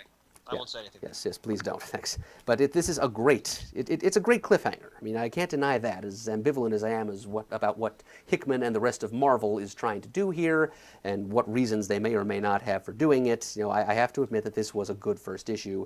It doesn't require too much deep thought. It's mainly just a lot of explosions, but it's still kind of thrilling. I've often said that Crisis on Infinite Earths reads like a big like Irwin Allen disaster film with elements of space opera thrown in. This is like an apocalyptic science fiction film, so it's a tiny bit more cerebral, but the overall effect is the same. And if we're going for a Crisis on Infinite Earths feel, Marvel, they've always been one to kind of one-up the distinguished competition. So picking this up and reading through it, I don't feel so much like I'm reading Crisis on Infinite Earths #1, because I kind of think that phase of Marvel's version of Crisis has already played out in the issues leading up to the first issue of this miniseries, which is a little bit of a shame, I think, and another reason why I think they could have maybe given us a recap page here. Instead, I kind of feel like I'm jumping in at Crisis on Infinite Earths, say, number 10. Or no, 9, sorry, 9, which is when the villain war happens. Okay. Because of the whole big conflict between the Ultimate characters and the regular Marvel Universe characters, while both their universes burn. Or perhaps even the end of Crisis #4, when you see everything in both the Earth 1 and Earth 2 universes streaming away into nothingness, and then everything just fades to black at the end. That's very similar to the way this issue ends. So, maybe consciously, maybe not, but more likely consciously, this thing is definitely evoking a kind of Crisis feel, but it's a recognizably Marvel version of many of the familiar tropes of Crisis. For one thing, the fact that a bunch of heroes meet and have a misunderstanding and end up in a big brawl at the beginning of the series, of the story. The completely pointless and futile, knockdown, drag out between Ultimate and Marvel heroes.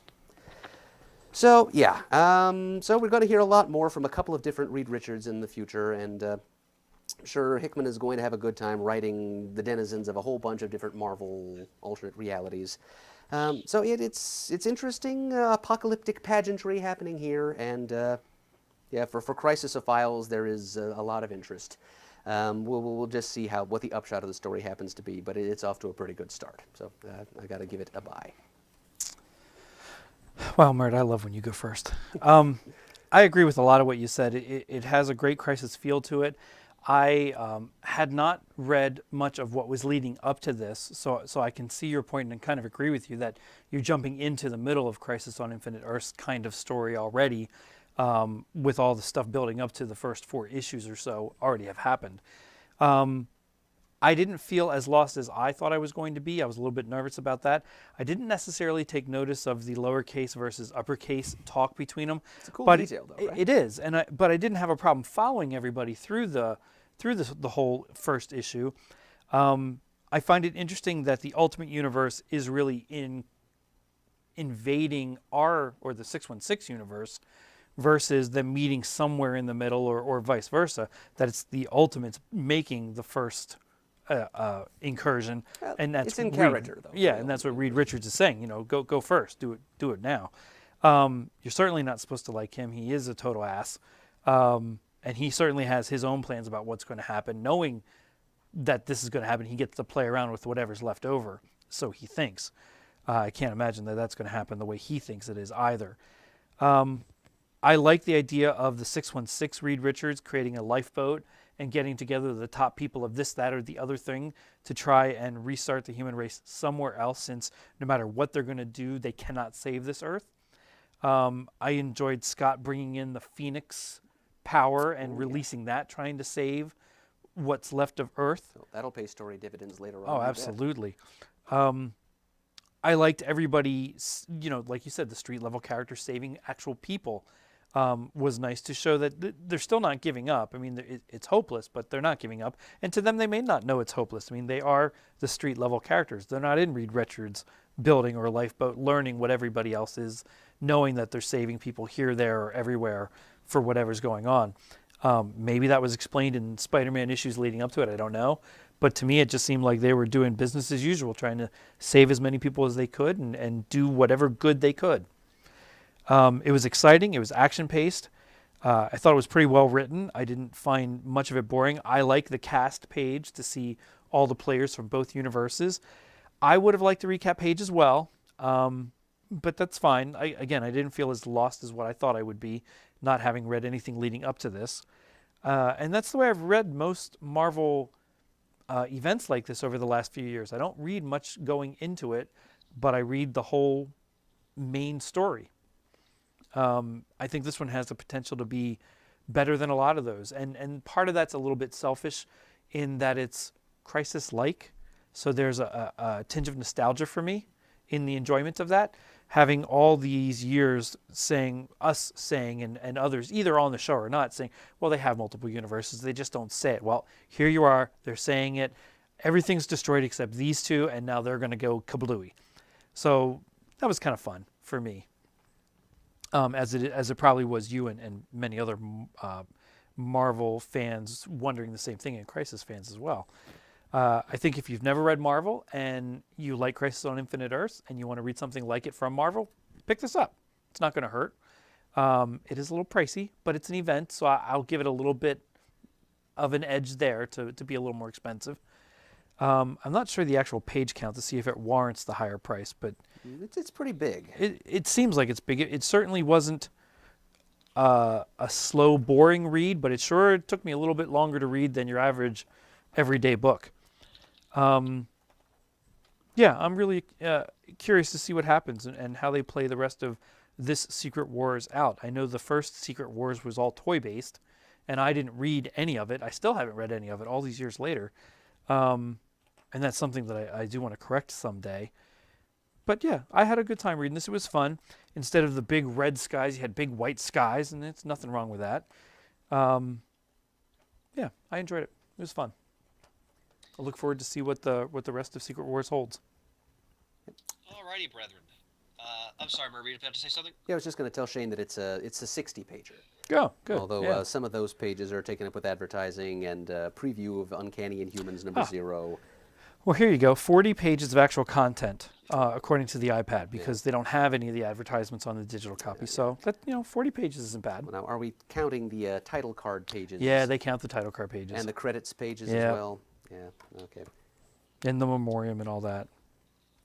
Still, $4.99 by today's standards is not that bad. Yeah. All right, for me, this was actually a very strong buy. I've been following.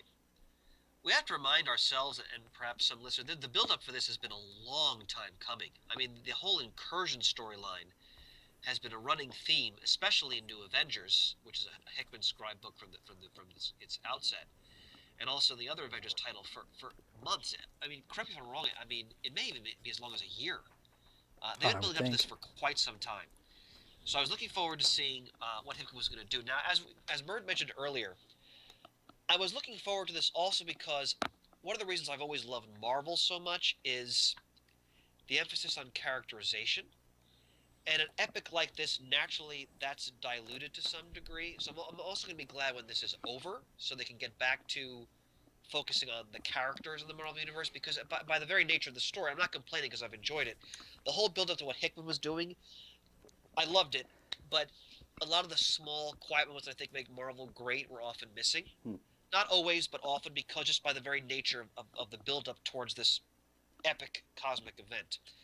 Um, That said, I thoroughly enjoyed this as the first. Well, actually, there was a zero issue from Free Comic Book Day, but um, as the number one issue of this, you know, supposedly world-changing series, I thought it lived up to the price point, which I'll rarely say about any comic book.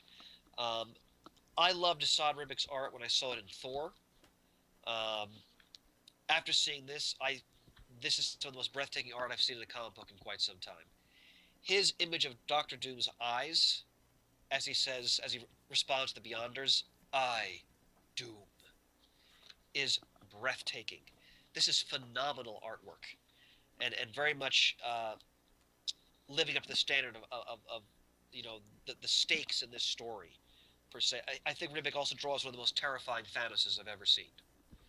Um, Tremendous. Now, in terms of the story itself, like what you guys were saying, I enjoyed the fact that you knew right, really from the get-go, no, there's no hope here. There's really nothing they can do.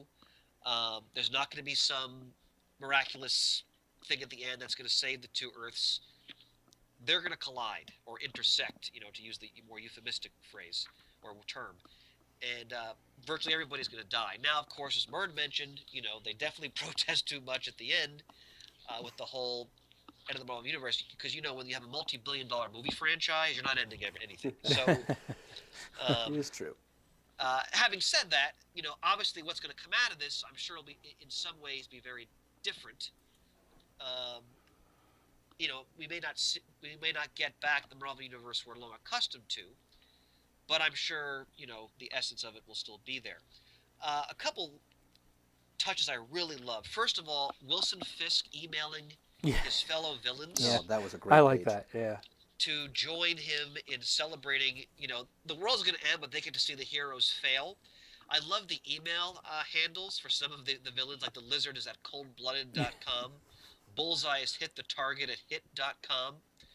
Um, that was, and the Punisher coming in saying, all right, the world's ending, you can't take anything with you.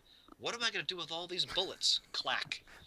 Fantastic. That took me right back to Welcome Back, Frank.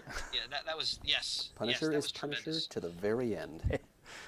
I really enjoyed just showing the desperation of sort of this final battle, seeing people like Rocket Raccoon killed, Groot killed, the Black Widow killed, um, you know, the sheer devastation of what's happening. And I also found very interesting who Hickman chose to put on Reed's lifeboat. I have to be a little cynical about that, because a lot of the characters they chose have been or will be featured in Marvel films. There it is. Star-Lord, I was thinking immediately, like, why would you pick Star-Lord to be on your ship? You know, until recently he was a very minor character in the Marvel Universe, but that's fine. Captain Marvel, the Carol Danvers, she's getting her own film. What I really found interesting was putting Thor on there. Are you guys up to date on Thor? Jason Aaron's Thor? No, I know who Thor is. Yep, and I know the same way that Shane knows, but yeah, Okay, I haven't so been reading it. I found it a very interesting choice because, and I won't spoil it for people who are listening, haven't read that issue yet, and Jason Aaron's Thor one is tremendous. But they have the female Thor on there, and you guys know that there's a real caveat to her power based on who she is in reality. So I'm interested to see how Hickman plays out with that. I found the inclusion of Spider-Man interesting, beyond the fact that he's the Marvel flagship character.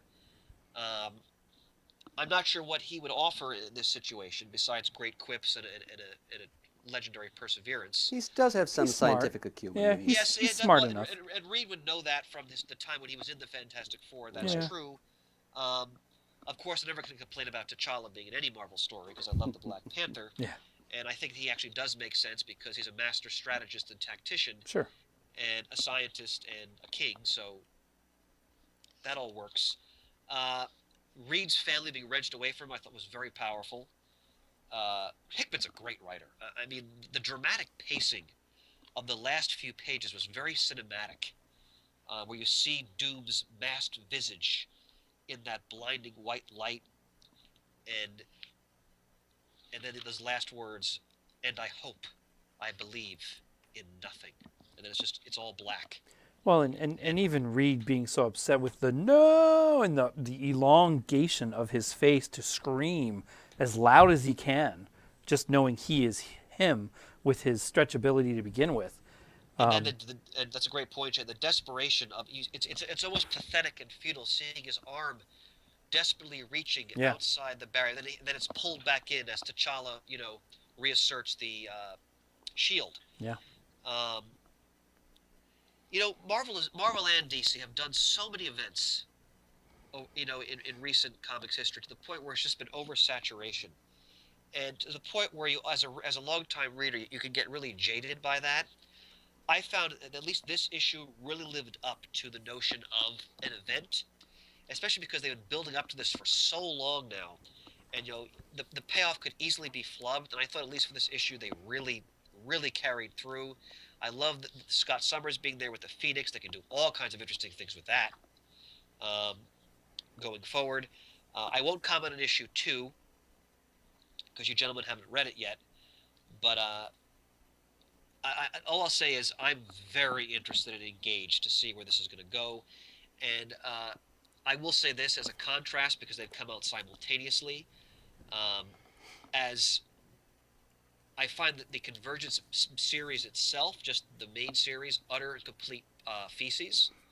And this is top. And I'm not saying this because I'm more a Marvel guy or a DC guy.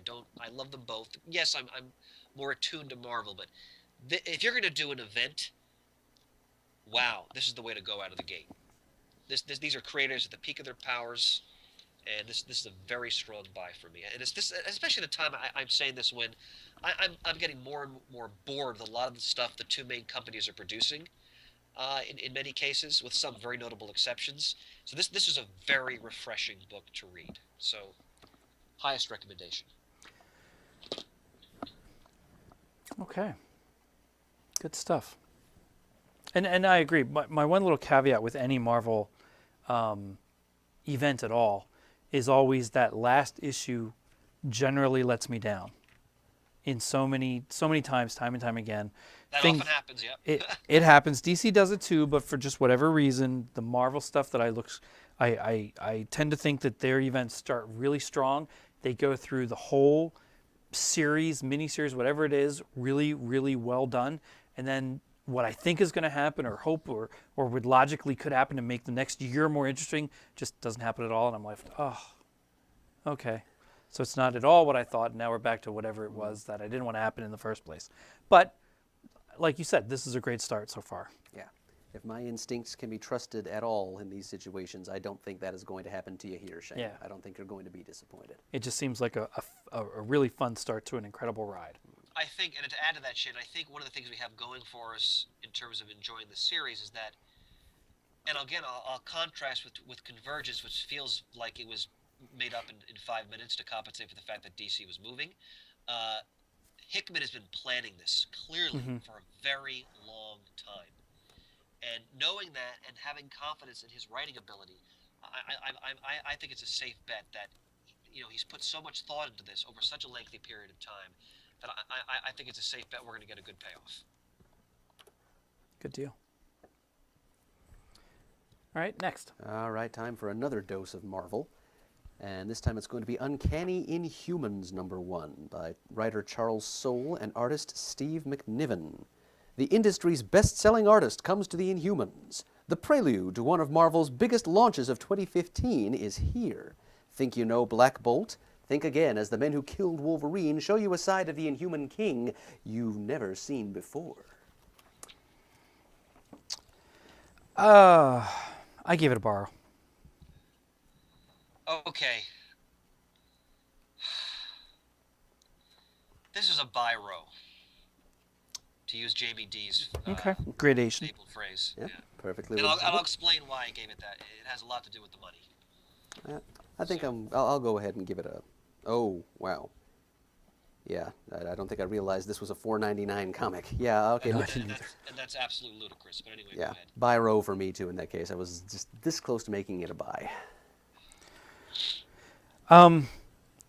It's interesting. I wasn't too sure of where the Inhumans stand in the current Marvel universe, and to open up the book and have I didn't realize a Terrigen Mist had been let loose and all kinds of people were being Yeah, cocooned. that's one of the consequences of the Infinity event. Okay, which is fine. It wasn't necessarily lost to me. It was more like, oh, I really did miss something that happened to lead up to this.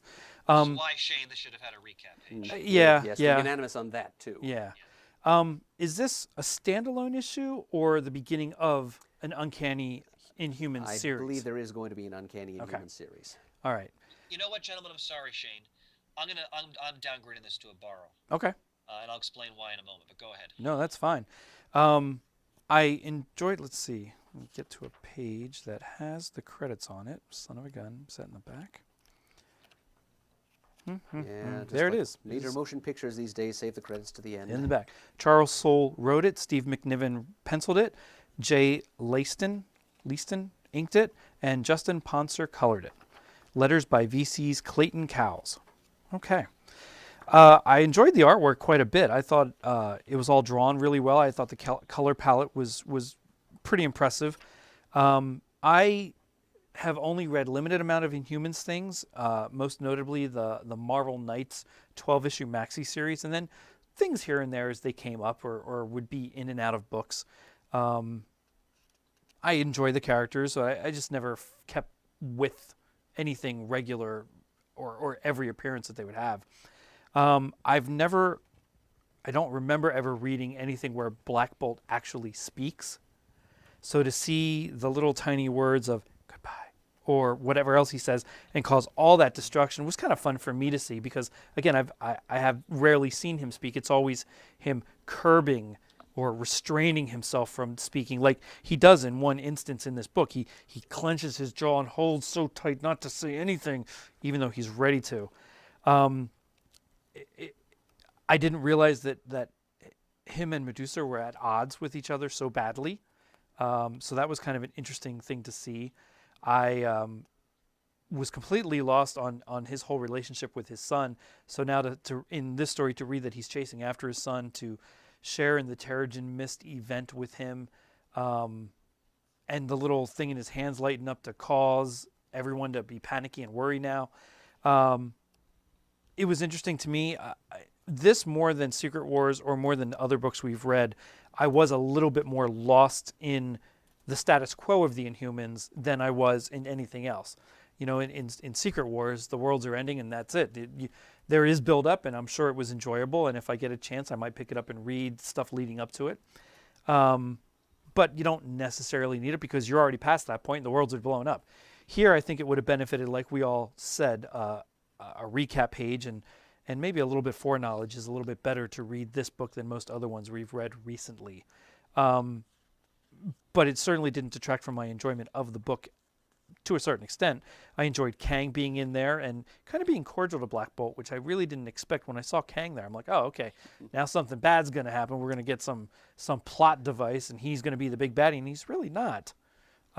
He's Kang. He's Kang, right? He's strategizing in some way. He's looking at all the events and that swirly light stuff going, well, there it all is. Yep. I'm just watching it. And he's picking his moment.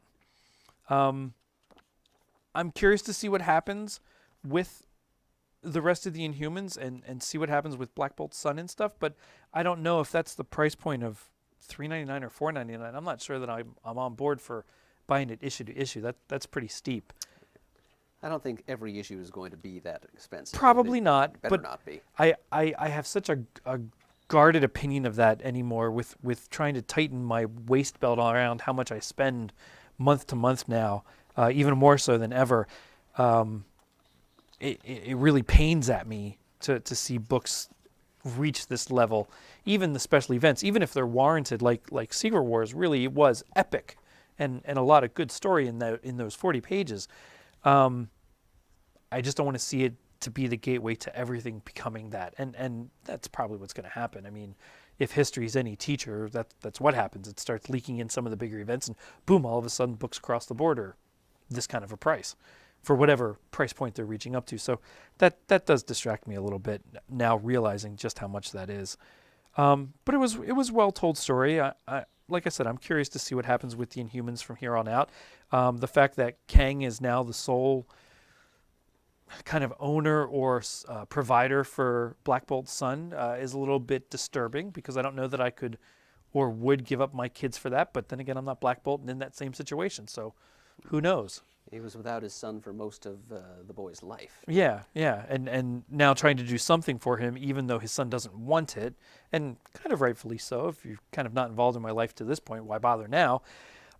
That last page of Kang taking the cocoon and going through the portal and Black Bolt being stuck there, a little bit in my head took me back to, oh God, I think it was the 3rd season of Angel, when his son was taken from him and whisked away to another universe during the whole Buffy and Angel TV series, and how he was when he came back with Angel. Oh God, if I spoiled Angel for anybody, sorry about that.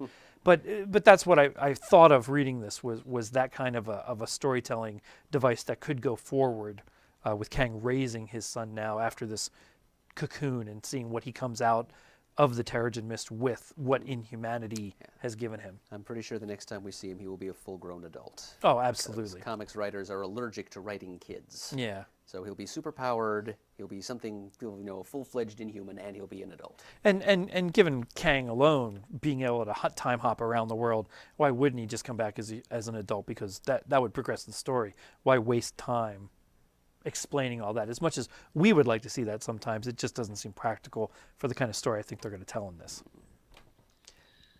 Alrighty. I'm sorry, Shane. No, that's good. There's my borrow. Gentlemen, one comment before I continue. I have to leave relatively soon to pick up my kids. So, Murd, after we give our opinions on humans, do you mind if I give my Rebels opinion? Then I'll have to abscond. I apologize for that. But Not at all, Chris. family chauffeuring is something I have to deal with. Understood by leaps and bounds. You more than anybody, sir. All right, now here's why I changed my rating on this in mid-discussion. I really enjoyed this. I love McNiven's art. I think it's breathtaking. I love his rendition of Black Bolt. I love his rendition of Kang. I mean, Kang should have a sinister grandeur to him, and I think McNiven really captures that, and it was this huge stronghold. I love how Kang plucks warriors from different time periods, Roman legionnaires, Soviet soldiers of the Red Army, medieval archers, German Waffen-SS troops. Great. But here's my problem with this. First of all, Infinity happened a couple years ago, so I didn't remember anything about the Inhumans, and the Inhumans are being pushed now in the Agents of S.H.I.E.L.D. series. At least, the non-royal family, because they're not going to show them until the movie, I'm sure. But you don't have a recap page? Like, if you're trying to get people into this new series with Marvel characters that have a very prestigious pedigree, but at the same time the average person is not familiar with them at all beyond, the more seasoned Marvel readers, you gotta have a recap page, guys. Come on, that's just. I'm sorry, that's amateur hour. I didn't realize it was quite that long ago. And number two, you're charging $5 for this? $5? This is not oversized. You don't even get a full Inhuman. I'm tired of this crap. You don't even get a full Inhuman story in here. You get this totally non-essential, no offense to the creators, forgettable backup story, where they had to push in Gordon from the Agents of S.H.I.E.L.D. series in there too. Come on. If you want people to try a new title about characters that, while I think the Inhumans are great characters, they're not as well known to casual readers or non-readers as the major Marvel characters are, you got to do better. That's and also I thought the human story was excellent. I thought it was compelling. I love the dynamic they established between Medusa and Black Bolt and the status of their relationship. I think Kang was captured perfectly. His Machiavellian approach to everything he does. The use of Black Bolt's powers, he just whispers goodbye and wipes out, Kang's entire fortress garrison. I really enjoyed this. I thought it was extremely well done, but I'm not going to ask customers to pay $5 for this. And again, call me cynical, or call me a realist, or however you want to approach it, but this to me again stinks of let's milk the very, very tiny diminishing demographic we have that reads floppies, we know will pay $5 for this. This will not bring in new readers. They'll have no idea what's going on, and the book is drastically overpriced. So shame on Marvel for that. This is again why I'm reading a lot more indies these days, because of crap like this. And they even did a disservice to the quality of the story, which I think is outstanding. So you can hear my voice. This actually pisses me off. Mm-hmm. So Yeah, we can. It is visceral. that's my take on it. Okay. Well, let's move on to something happier then. Chris, tell us what you thought of Rebels #1 from Dark Horse. Well, Murray, you didn't give your Inhumans opinion. Oh, well, I thought I was going to wait to do that until. We can do your opinion, then I'll move on to Rebels. That's okay. Okay, Please. well, I'll try to keep it brief then. I agree that the story, for what it's worth, which is not $4.99, was really quite good. What we got here was definitely entertaining and engrossing. There's Charles Soule, he's proved himself as a writer a few times over. He gives us the opening sequence of what Black Bolt's been up to since he apparently has been estranged from his people. And again, I was aware of the whole Terrigenesis thing, the release of the Terrigen mists mutating a significant percentage of the Earth's populace. I didn't realize that Black Bolt was in exile as a result of having done this. So, I definitely take the point that both of you have made about how difficult it is to get your mind into this mind frame. This story is not going to age well. It's just part of the fallout from Infinity. It's also clearly part of the build up to Secret Wars. Kang is telling us about how the future doesn't exist anymore. It's kind of caught in this stasis field between the poles of these two big crossovers. And so, yes, absolutely, all three of us now do agree that a recap page would have been very helpful. And if you come back to this story, 3 years from now, it'll be even harder to understand than it now is. So the terse scene between Black Bolt and Medusa was kind of an unpleasant surprise. It was her current contempt for her husband is palpable in these few pages, but it would help if we had a clearer idea of why she felt this way. Then Black Bolt walks through Eldrak, the Inhuman door, which is a great storytelling shortcut, I must say, which teleports him exactly where and when he needs to be, which appears to be, we were a little disoriented at first, but then several pages later, Soule tells us that he's in Tunguska, Siberia, 1908, going up against Russian communist soldiers and also bowmen from the 13th century, 14th? I think it was 14th, I believe Kang said with much pride. Thank you, Master Historian. So it was a cool surprise because I have one of the covers to this issue actually shows Black Bolt, Medusa, and Kang on it. Oh. But I think all of us here have the main cover, which is just Black Bolt with a bunch of arrows sticking out of his back against an orange background. So that preserved the surprise of Kang showing up. I agree with all that you and Chris have said, Shane, that he's very well portrayed. He's got that imposing grandeur. You can just feel that he's calculating in his mind. He's doing the intertemporal tactician thing, even as he's carrying on a conversation with Black Bolt. Every inch the ruler, every inch the warrior, every inch the warlord. Well, and I like when it's his dialogue that when he opens the door is next time just knock, like it's even emphasized knock. Like he's not out to just destroy stuff all the time. He's calculating for himself. So why blow up his fortress? Just knock. I'll let you in. There's a time for combat and a time for diplomacy. Yeah. And he understands the distinction. And that's pure Kang.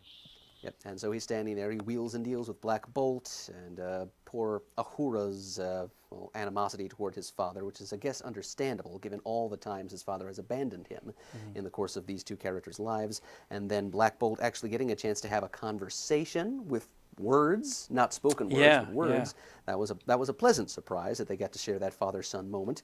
And I know how big you are on father-son moments, Shane, but I guess this probably wouldn't have been your favorite. No, but it was still touching that he went to such extremes to have that conversation. And then having to make that heart-wrenching decision to basically sell his son Yeah. to Kang.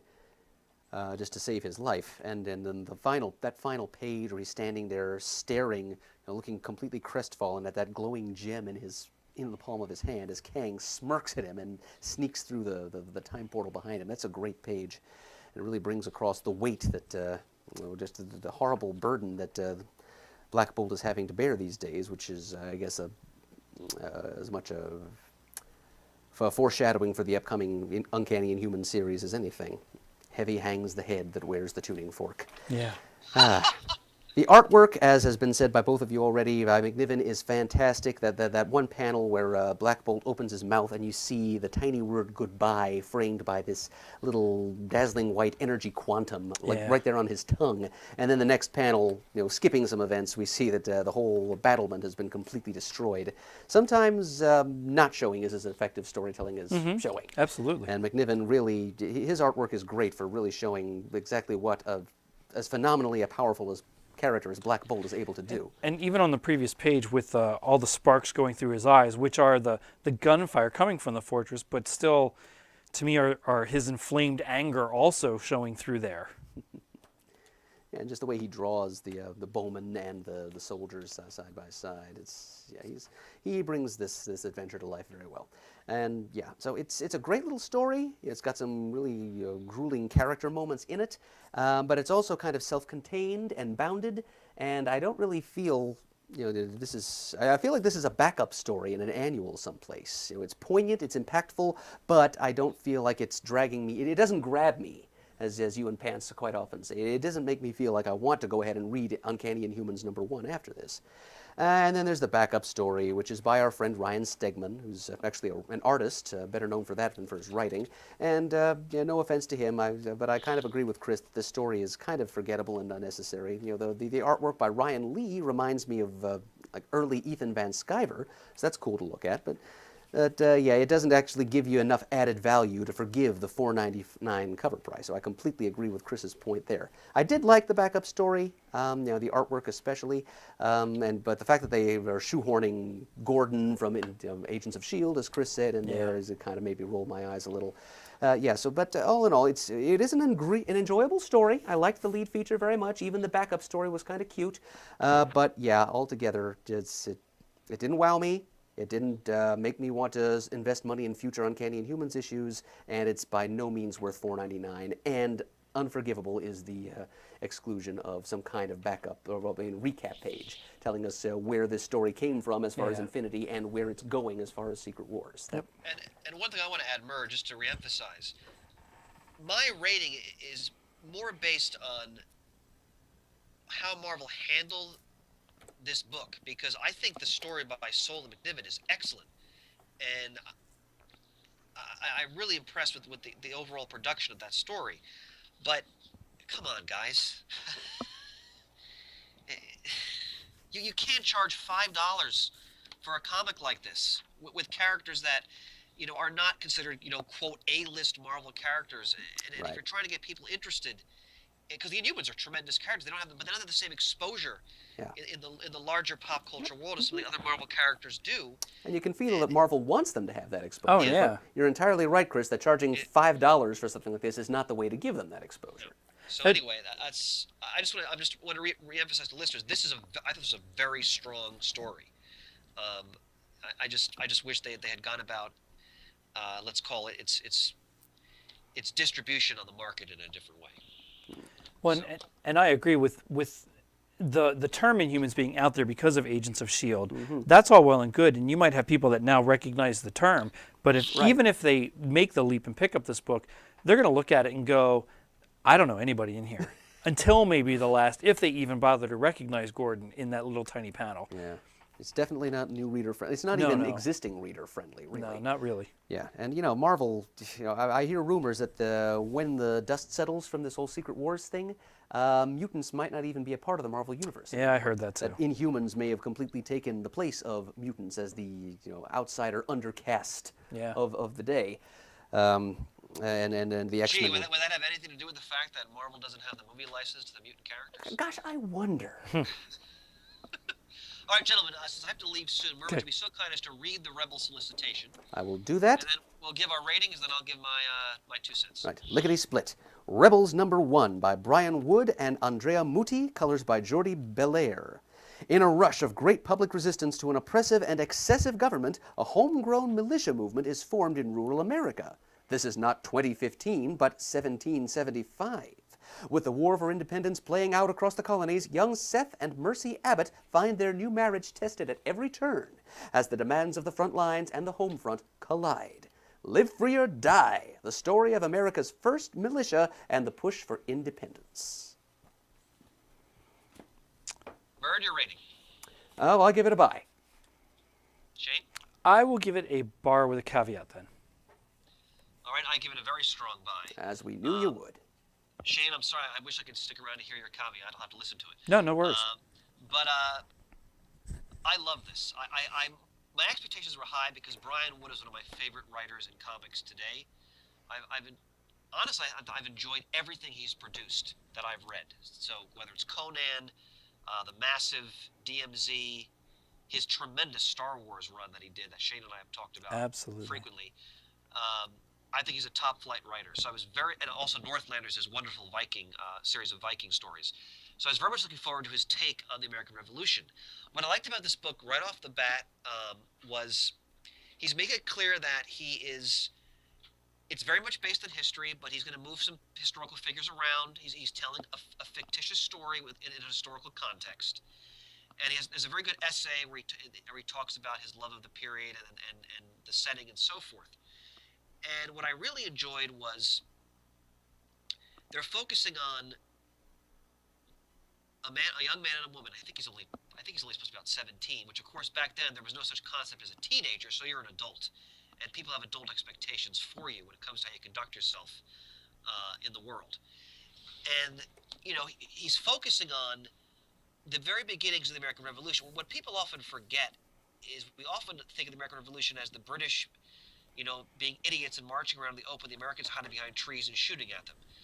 Most of the battles of the American Revolution were actually not like that. Most of them were traditional 18th century European battles where the two armies got in lines, got close to each other, and shot at each other in volleys, which is why the British won a lot of the battles, because they had superior training until the latter part of the conflict. But this book is clearly going to emphasize the role, let's call it, of the backwoods militia. And if I remember correctly, I think the story is taking place in what will later become the state of Vermont, which we have to remember did not exist yet as a designated colony in the colonial period. There was no Vermont yet at that point. And right off the bat, I'm enjoying this focus on sort of the militia who were the ones who were fighting, because there was no U.S. Army yet. There was no Continental Army yet in these early stages. It formed, of course, in the early stages of the Revolution, but the first battles and skirmishes were fought by these militiamen who had very limited training, but in many cases were familiar with the let's call them the modern day guerrilla tactics of the American Indian, which did come into play at certain points of the Revolution, just not as much as people often think when they think of the myths of the Revolution.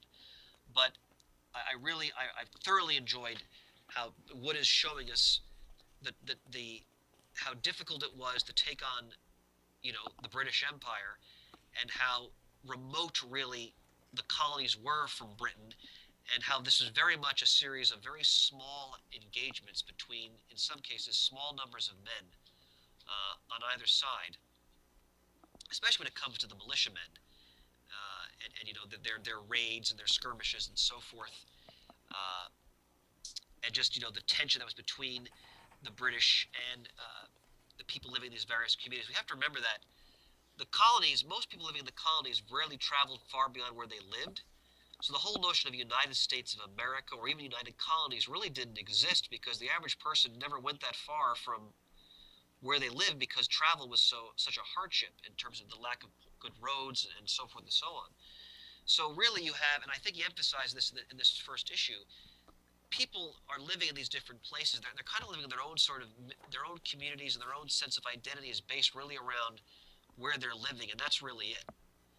And I don't know if you guys have read the second issue yet, but in the No. second issue, the main character talks about how, we're trying to build a united country, and his young wife is like, why do you even care about, these people who are far away? And I think that's one of the most interesting themes of this book is that, and they show it in this early issue, just how the presence of the British and the simmering discontent in the colonies, how that affects in a very localized way people living, and again, in most cases, are very rural settings. There are only a handful of what we call cities in the colonies. Philadelphia was the largest, but they were all small by today's standards. So the attention to historical detail, combined with the fact that Wood just tells a bang-up, damn good story. And, right away you're engaged with, I forgot, I don't have the book in front of me, guys. What's the name of the main character again? His name is Seth Abbott. Thank you, Seth. Right away, we're going to obviously see this conflict through his eyes and that of his young lover, and which is a great way, I think, to tell some of the story like this, because like any major conflict that has such sweeping repercussions as the American Revolution, it's such a huge event. We often forget that the average person has a specific point of view, and they're only going to see the conflict based on their own specific POV and their own experiences in the context of their own life. And I think we're going to get that in this book, which I think is wonderful, because it reminds us of how a war can mean different things to different people depending on how they experience that war. So I think this is going to be a wonderful blend of the larger themes of the American Revolution, wedded with how the experience of one couple, and how that greater conflict will affect their microcosmic world, so to speak. So, again, Brian Wood has yet to disappoint me in any way, shape, or form with anything he's done that I've read. So, strongest buy for this book. So, and I apologize, gentlemen, I have to run. No worries. No, don't apologize, Chris, please. Your contribution, however hurried, was invaluable. Thanks, brothers, and I'll be looking forward to hearing when I listen to this what you guys think. Okie dokie. And I'll talk to you both soon, gentlemen. Have a good night. You too. All right, you too, Chris. All right, take care. Bye. Bye. Off he goes. I know he hates to historicize and run, but he does it so well. Yes, he does. Yeah. I knew he'd love that book. And I knew that he would have more useful things to say about it than either of us would. That's very true. Because this is completely his wheelhouse. Yes. All right, so then, what do I have to say about Rebels #1? Well, again, I can't pretend to have anything like Chris's grounding in or zeal for American history, but I do find it well interesting in a sort of a passive kind of way. My parents, certainly, colonial American history has been a passion of theirs for my entire life. They've been married for 44 years now. And all but 1 or 2 years of that time, they've gone back to Colonial Williamsburg for their honeymoon no, that's where they went for their honeymoon, but they've gone back for their anniversary. Oh, wow. Almost every single year. Oh, that's cool. Yeah, they always rent one of the little cottages in town. It's been outfitted as like a rental unit. Like a little hotel, for example, the outbuildings for some of the major houses, the kitchens. They've been refitted as like little guest houses with TV and beds and all of that sort of thing. And then that's what they do every year for their anniversary in April. And they usually buy me some comics at a local shop on there, just as a thank you present for taking care of their house and their dog and so forth. So yeah, this is the sort of thing that they would enjoy. So I happened to be at my parents' house last night for dinner, and I gave my mother my copy of Rebels #1 to read. And she gave it a quick blow through, because she's used to plowing through more substantial fare. She reads a lot of novels. Yeah. But she didn't have much to say about the story itself. I don't think she did. She was trying to watch Jeopardy at the same time, so she wasn't giving it her full attention. But she did say that she was impressed by the artwork, which is not the comment I expected to get out of her. So Andrea Muti of Italy, my mother thinks you draw a good comic book. And I kind of agree, because the artwork is, it's gritty, but as detailed as it needs to be. It's hard to scrape details out of surroundings of generic, forests and fields, which is where a lot of the action of the story takes place. But Muti does a good job there. And the story, of course. Story is the most important thing here. And I can't even concur with Chris about some of the points he made about its historical texture and all of that, because I don't know enough about this sort of thing to agree or disagree. All I can say is, from my point of view, as a layperson, is that I enjoy the characterization here. I can feel, I sensed what Chris was saying, and I already knew that much, that there was no such thing as a teenager in colonial times, that being pretty much an invention of the 20th century. But I could feel just in the way that Seth, the young Seth's father, talked to him and addressed him, that he was already pretty much a man, even at the age of 12 or whatever, however old he was in 1768 in the first scene. And then, as the violence escalates, this is very early. This is we don't get any further than 1775 in this story, so the revolution hasn't even officially begun yet. The Declaration of Independence is still in the drafting stage. Well, probably hasn't even been drafted. They're probably still debating on whether or not secession from the British Empire is a good idea. Yeah. But so this is very early in the chain of events that will eventually retroactively become known as the American Revolution. And so it's really more of what we're seeing here is really more a bit of local history. And Brian Wood says in his what do they call them these days? I think they used to call them finish line, horsepower.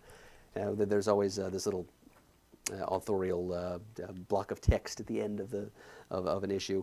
So Brian Wood goes on record as saying about how fond he was of the local history of his home area of Vermont, which is exactly what we're getting in this first story arc. Sure. So it's about this local territorial dispute between the freeholders, the land grant holders of New Hampshire, and the colonial government of New York, acting on the authority of the British Crown.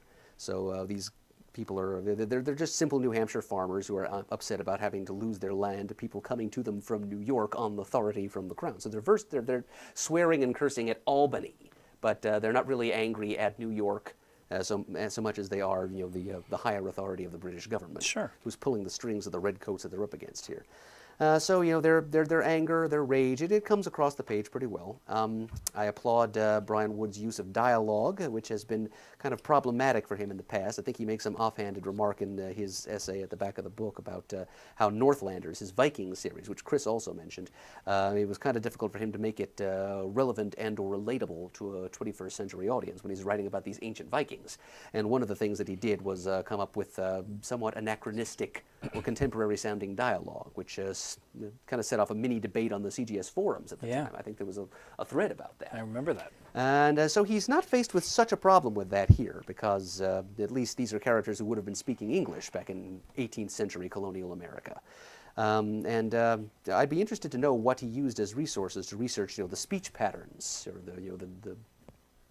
the patois that would have been used by these colonial farmers. And I think he hit it pretty well, given my own limited grasp of what the vernacular of that time would have been. I could poke a hole in the scene when Seth's father is teaching him to shoot and telling him, just pay attention to the orientation of the forest. What do you see? See, there are redcoats, will shoot on your mark. That didn't sound to me very much like the sort of thing that an illiterate farmer in the 1760s would be saying. But that's kind of a nitpick.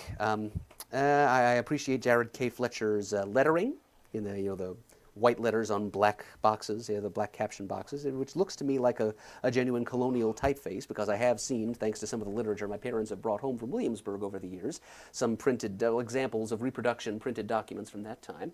And it looks enough like it to be, really pull you into the time period, but not so much that it becomes difficult to read, because in those days, technically, lowercase s's were printed like lowercase f's, which could create some confusion on the comic book page, I think.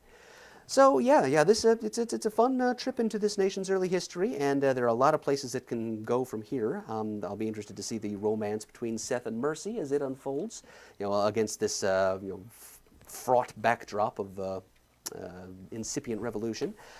He's bringing in a couple of historical figures. I know Wood has sworn he's not going to focus too much on the demigods of the age, the founding fathers, Washington or like Lafayette or all the Baron von Steumann, any of those big guys. But he is bringing in his local hero, Ethan Allen of the Green Mountain Boys.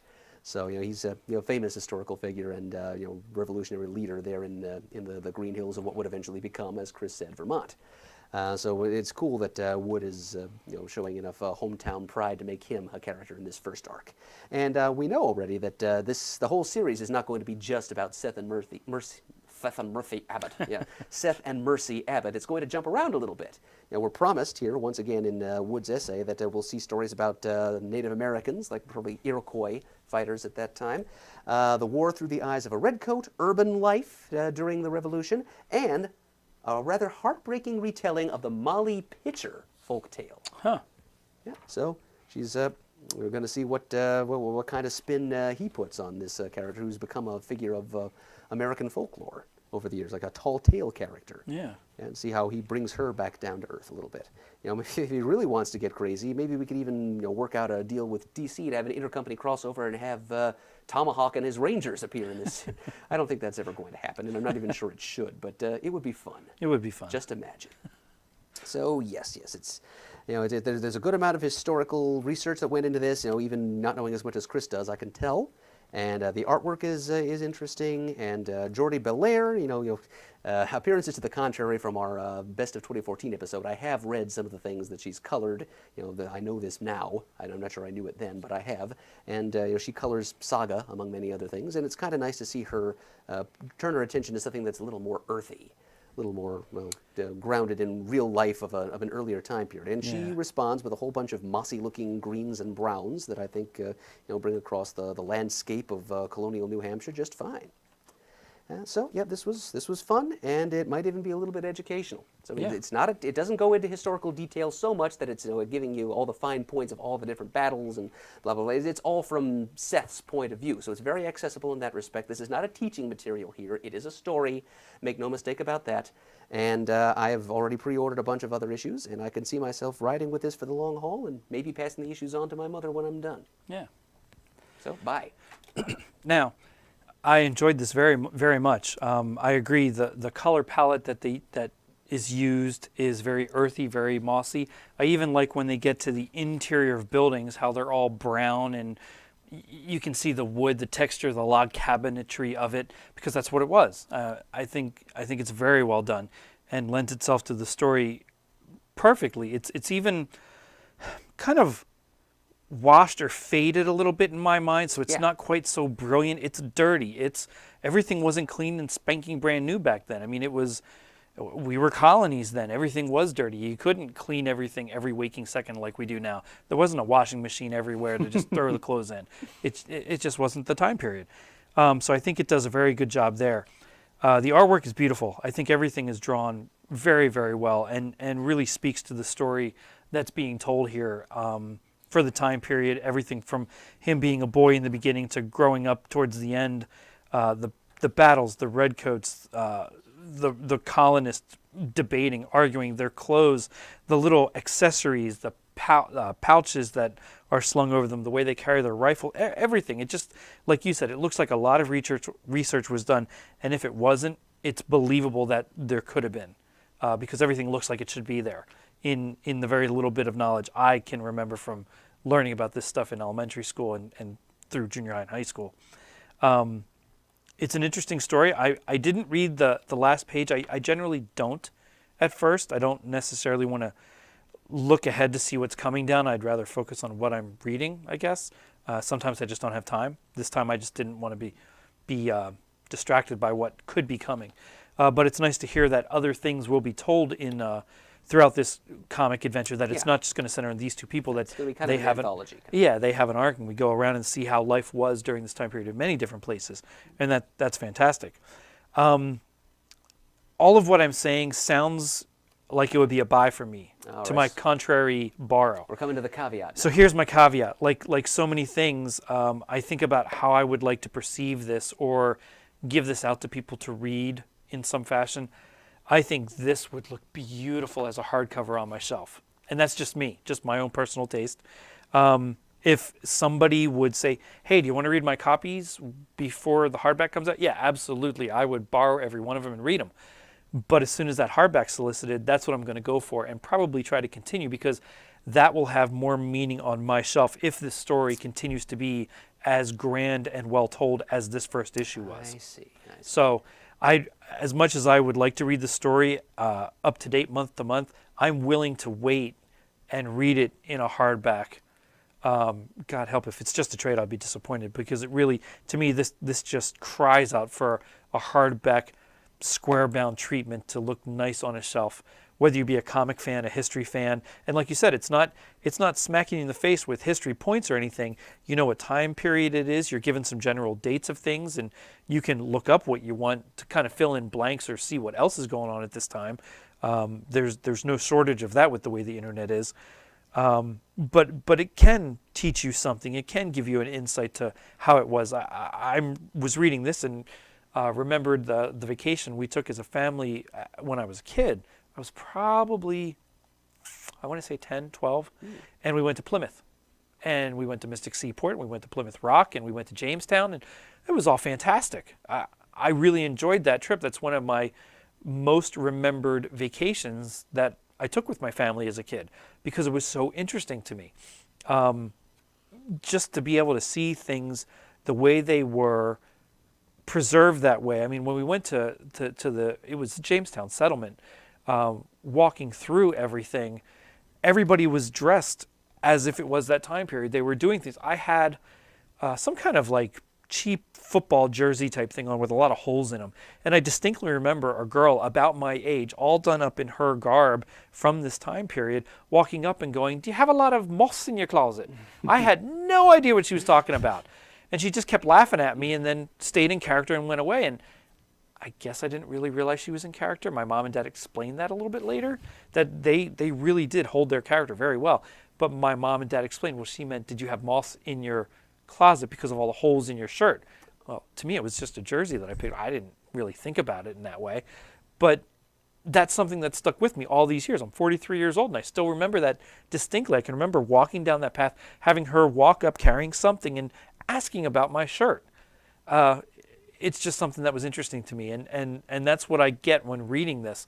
I get that sense of getting sucked into this world, standing by as these things are happening to Seth and the other gentlemen in this book, and as the redcoats are coming in. So I did find it very compelling and interesting to read. And I am very interested in the rest of this arc and subsequent arcs to see what happens in this story. But yeah, that's my caveat. I think for me, this would be a spectacular hardcover collection on my shelf. Yeah. So really, you're giving it a buy, but it's a deferred buy. Oh, yeah, It's yeah. like a wait for the trade sort of buy. Yeah. So, I mean, if you come across this and you can pick it up and read it and enjoy it, hey, that's great. If you can borrow it from somebody, that's also great. If you're the kind of person that wants to wait for a nice hardback or something like that, which I'm trying to be very selective with what I put on my shelf for trades and hardbacks now. For me to say that something like this really deserves to be on my shelf, if the story continues to be this compelling, that's saying something for me right now. Right, so that's I high have praise from Shane. little amount of space that I'm trying to contain my trades and hardbacks to. So it was definitely a good read. Well, I'm quite sure, Shane, that eventually there will be an attractive hardcover collection of this because it'll be very marketable to schools and Oh, yeah, just yeah. classrooms. Yeah, I don't think there's anything in here that wouldn't be appropriate for a school to hand out to kids to read, at least at a junior high level. Yeah, I don't know if Dark Horse does ratings for their stuff. Yeah, I'm not sure that they do either. Oh, and while I'm looking at the front cover, just another nitpick from a cover design point of view. If Danny O'Brien were listening in, she might agree with me. The title of the first arc is A Well-Regulated Militia, and that appears right here on the front cover, right above the title in quote marks. Just the way they chose to place that lettering and the fact that it's in quote marks like that, it makes it look more like a pull quote than like the title of the first It arc. absolutely does. I agree with that wholeheartedly. That's a typography issue there that maybe Dark Horse could have ironed out, but it certainly does not detract from the quality of the material inside the comic at all. Yeah. And just on a personal note, that other guy who's accompanying Seth all over the place, his name is Ezekiel. He has my sideburns. Yeah, he and does. with all the hair I have right now, I could probably pull off that little ponytail thing that he had working in this issue. So, yeah. Future Halloween costume. Yeah, maybe so, maybe so. I've wanted to do a Halloween costume like this for a long time. I was at the Renaissance Fair with Ben. No, was it Matt? I was with Matt this year. And it just happened that both kids went there for a day trip during summer camp last year. Then Matt's class went there in the very early parts of the year for a field trip. And I got to go along. And at one stand, they had those tri-corner hats. And it was the real leather deal. I mean, that sucker was expensive. But I held it in my hand and contemplated, boy, that'd make a great prop to a Halloween costume down the road if I could pull it off. But I refrained because I didn't have that kind of money. But it was neat. It was really well done. So, That's fantastic. Yeah, a little colonial cosplay. Yeah. If only it weren't so costly. Yeah. That's some alliteration for you. That's always working. All right, well, folks, that's been a marathon off-the-rack episode. Yeah, for that you this sure time. was. Two off-the-rack episodes for the price of one. An audible, a replacement, a push-up. Yeah, we had all kinds of stuff going on this episode. Yeah, I know all the red tape that these things get tangled up in Yeah, sometimes. yeah. But we do what we have to do. We get to the reviews eventually. I hope they've been of use to you. All right, this episode was brought to you by Discount Comic Book Service. That's dcbservice.com. Go to their website for all your pre-ordering needs. As I said in the beginning of the episode, check out their specials, their bundle packages. They do have that nice little rectangular squarish thing in the middle of the page that highlights everything they're featuring. And at the bottom right-hand corner, scroll through a couple of those buttons and see what's going on for the rest of their website and the issues that are coming out for whatever month you're looking at ordering in. Visit us at comicgeekspeak.com. Send us an email. The address is comicgeekspeak@gmail.com. To leave a voicemail, the number is 267-702-6642. Stop by The Comic Forums and let us know what you think of all these off-the-rack picks. Hopefully we didn't quagmire you down in them. Follow us on Twitter. Like us on Facebook. We would like to thank everyone who contributes to the show. As I say every time, send some Muddle the Merds in because I'm sure we'll play the air harp at some point. And as always, we are uniting the world's mightiest heroes, one listener at a time. You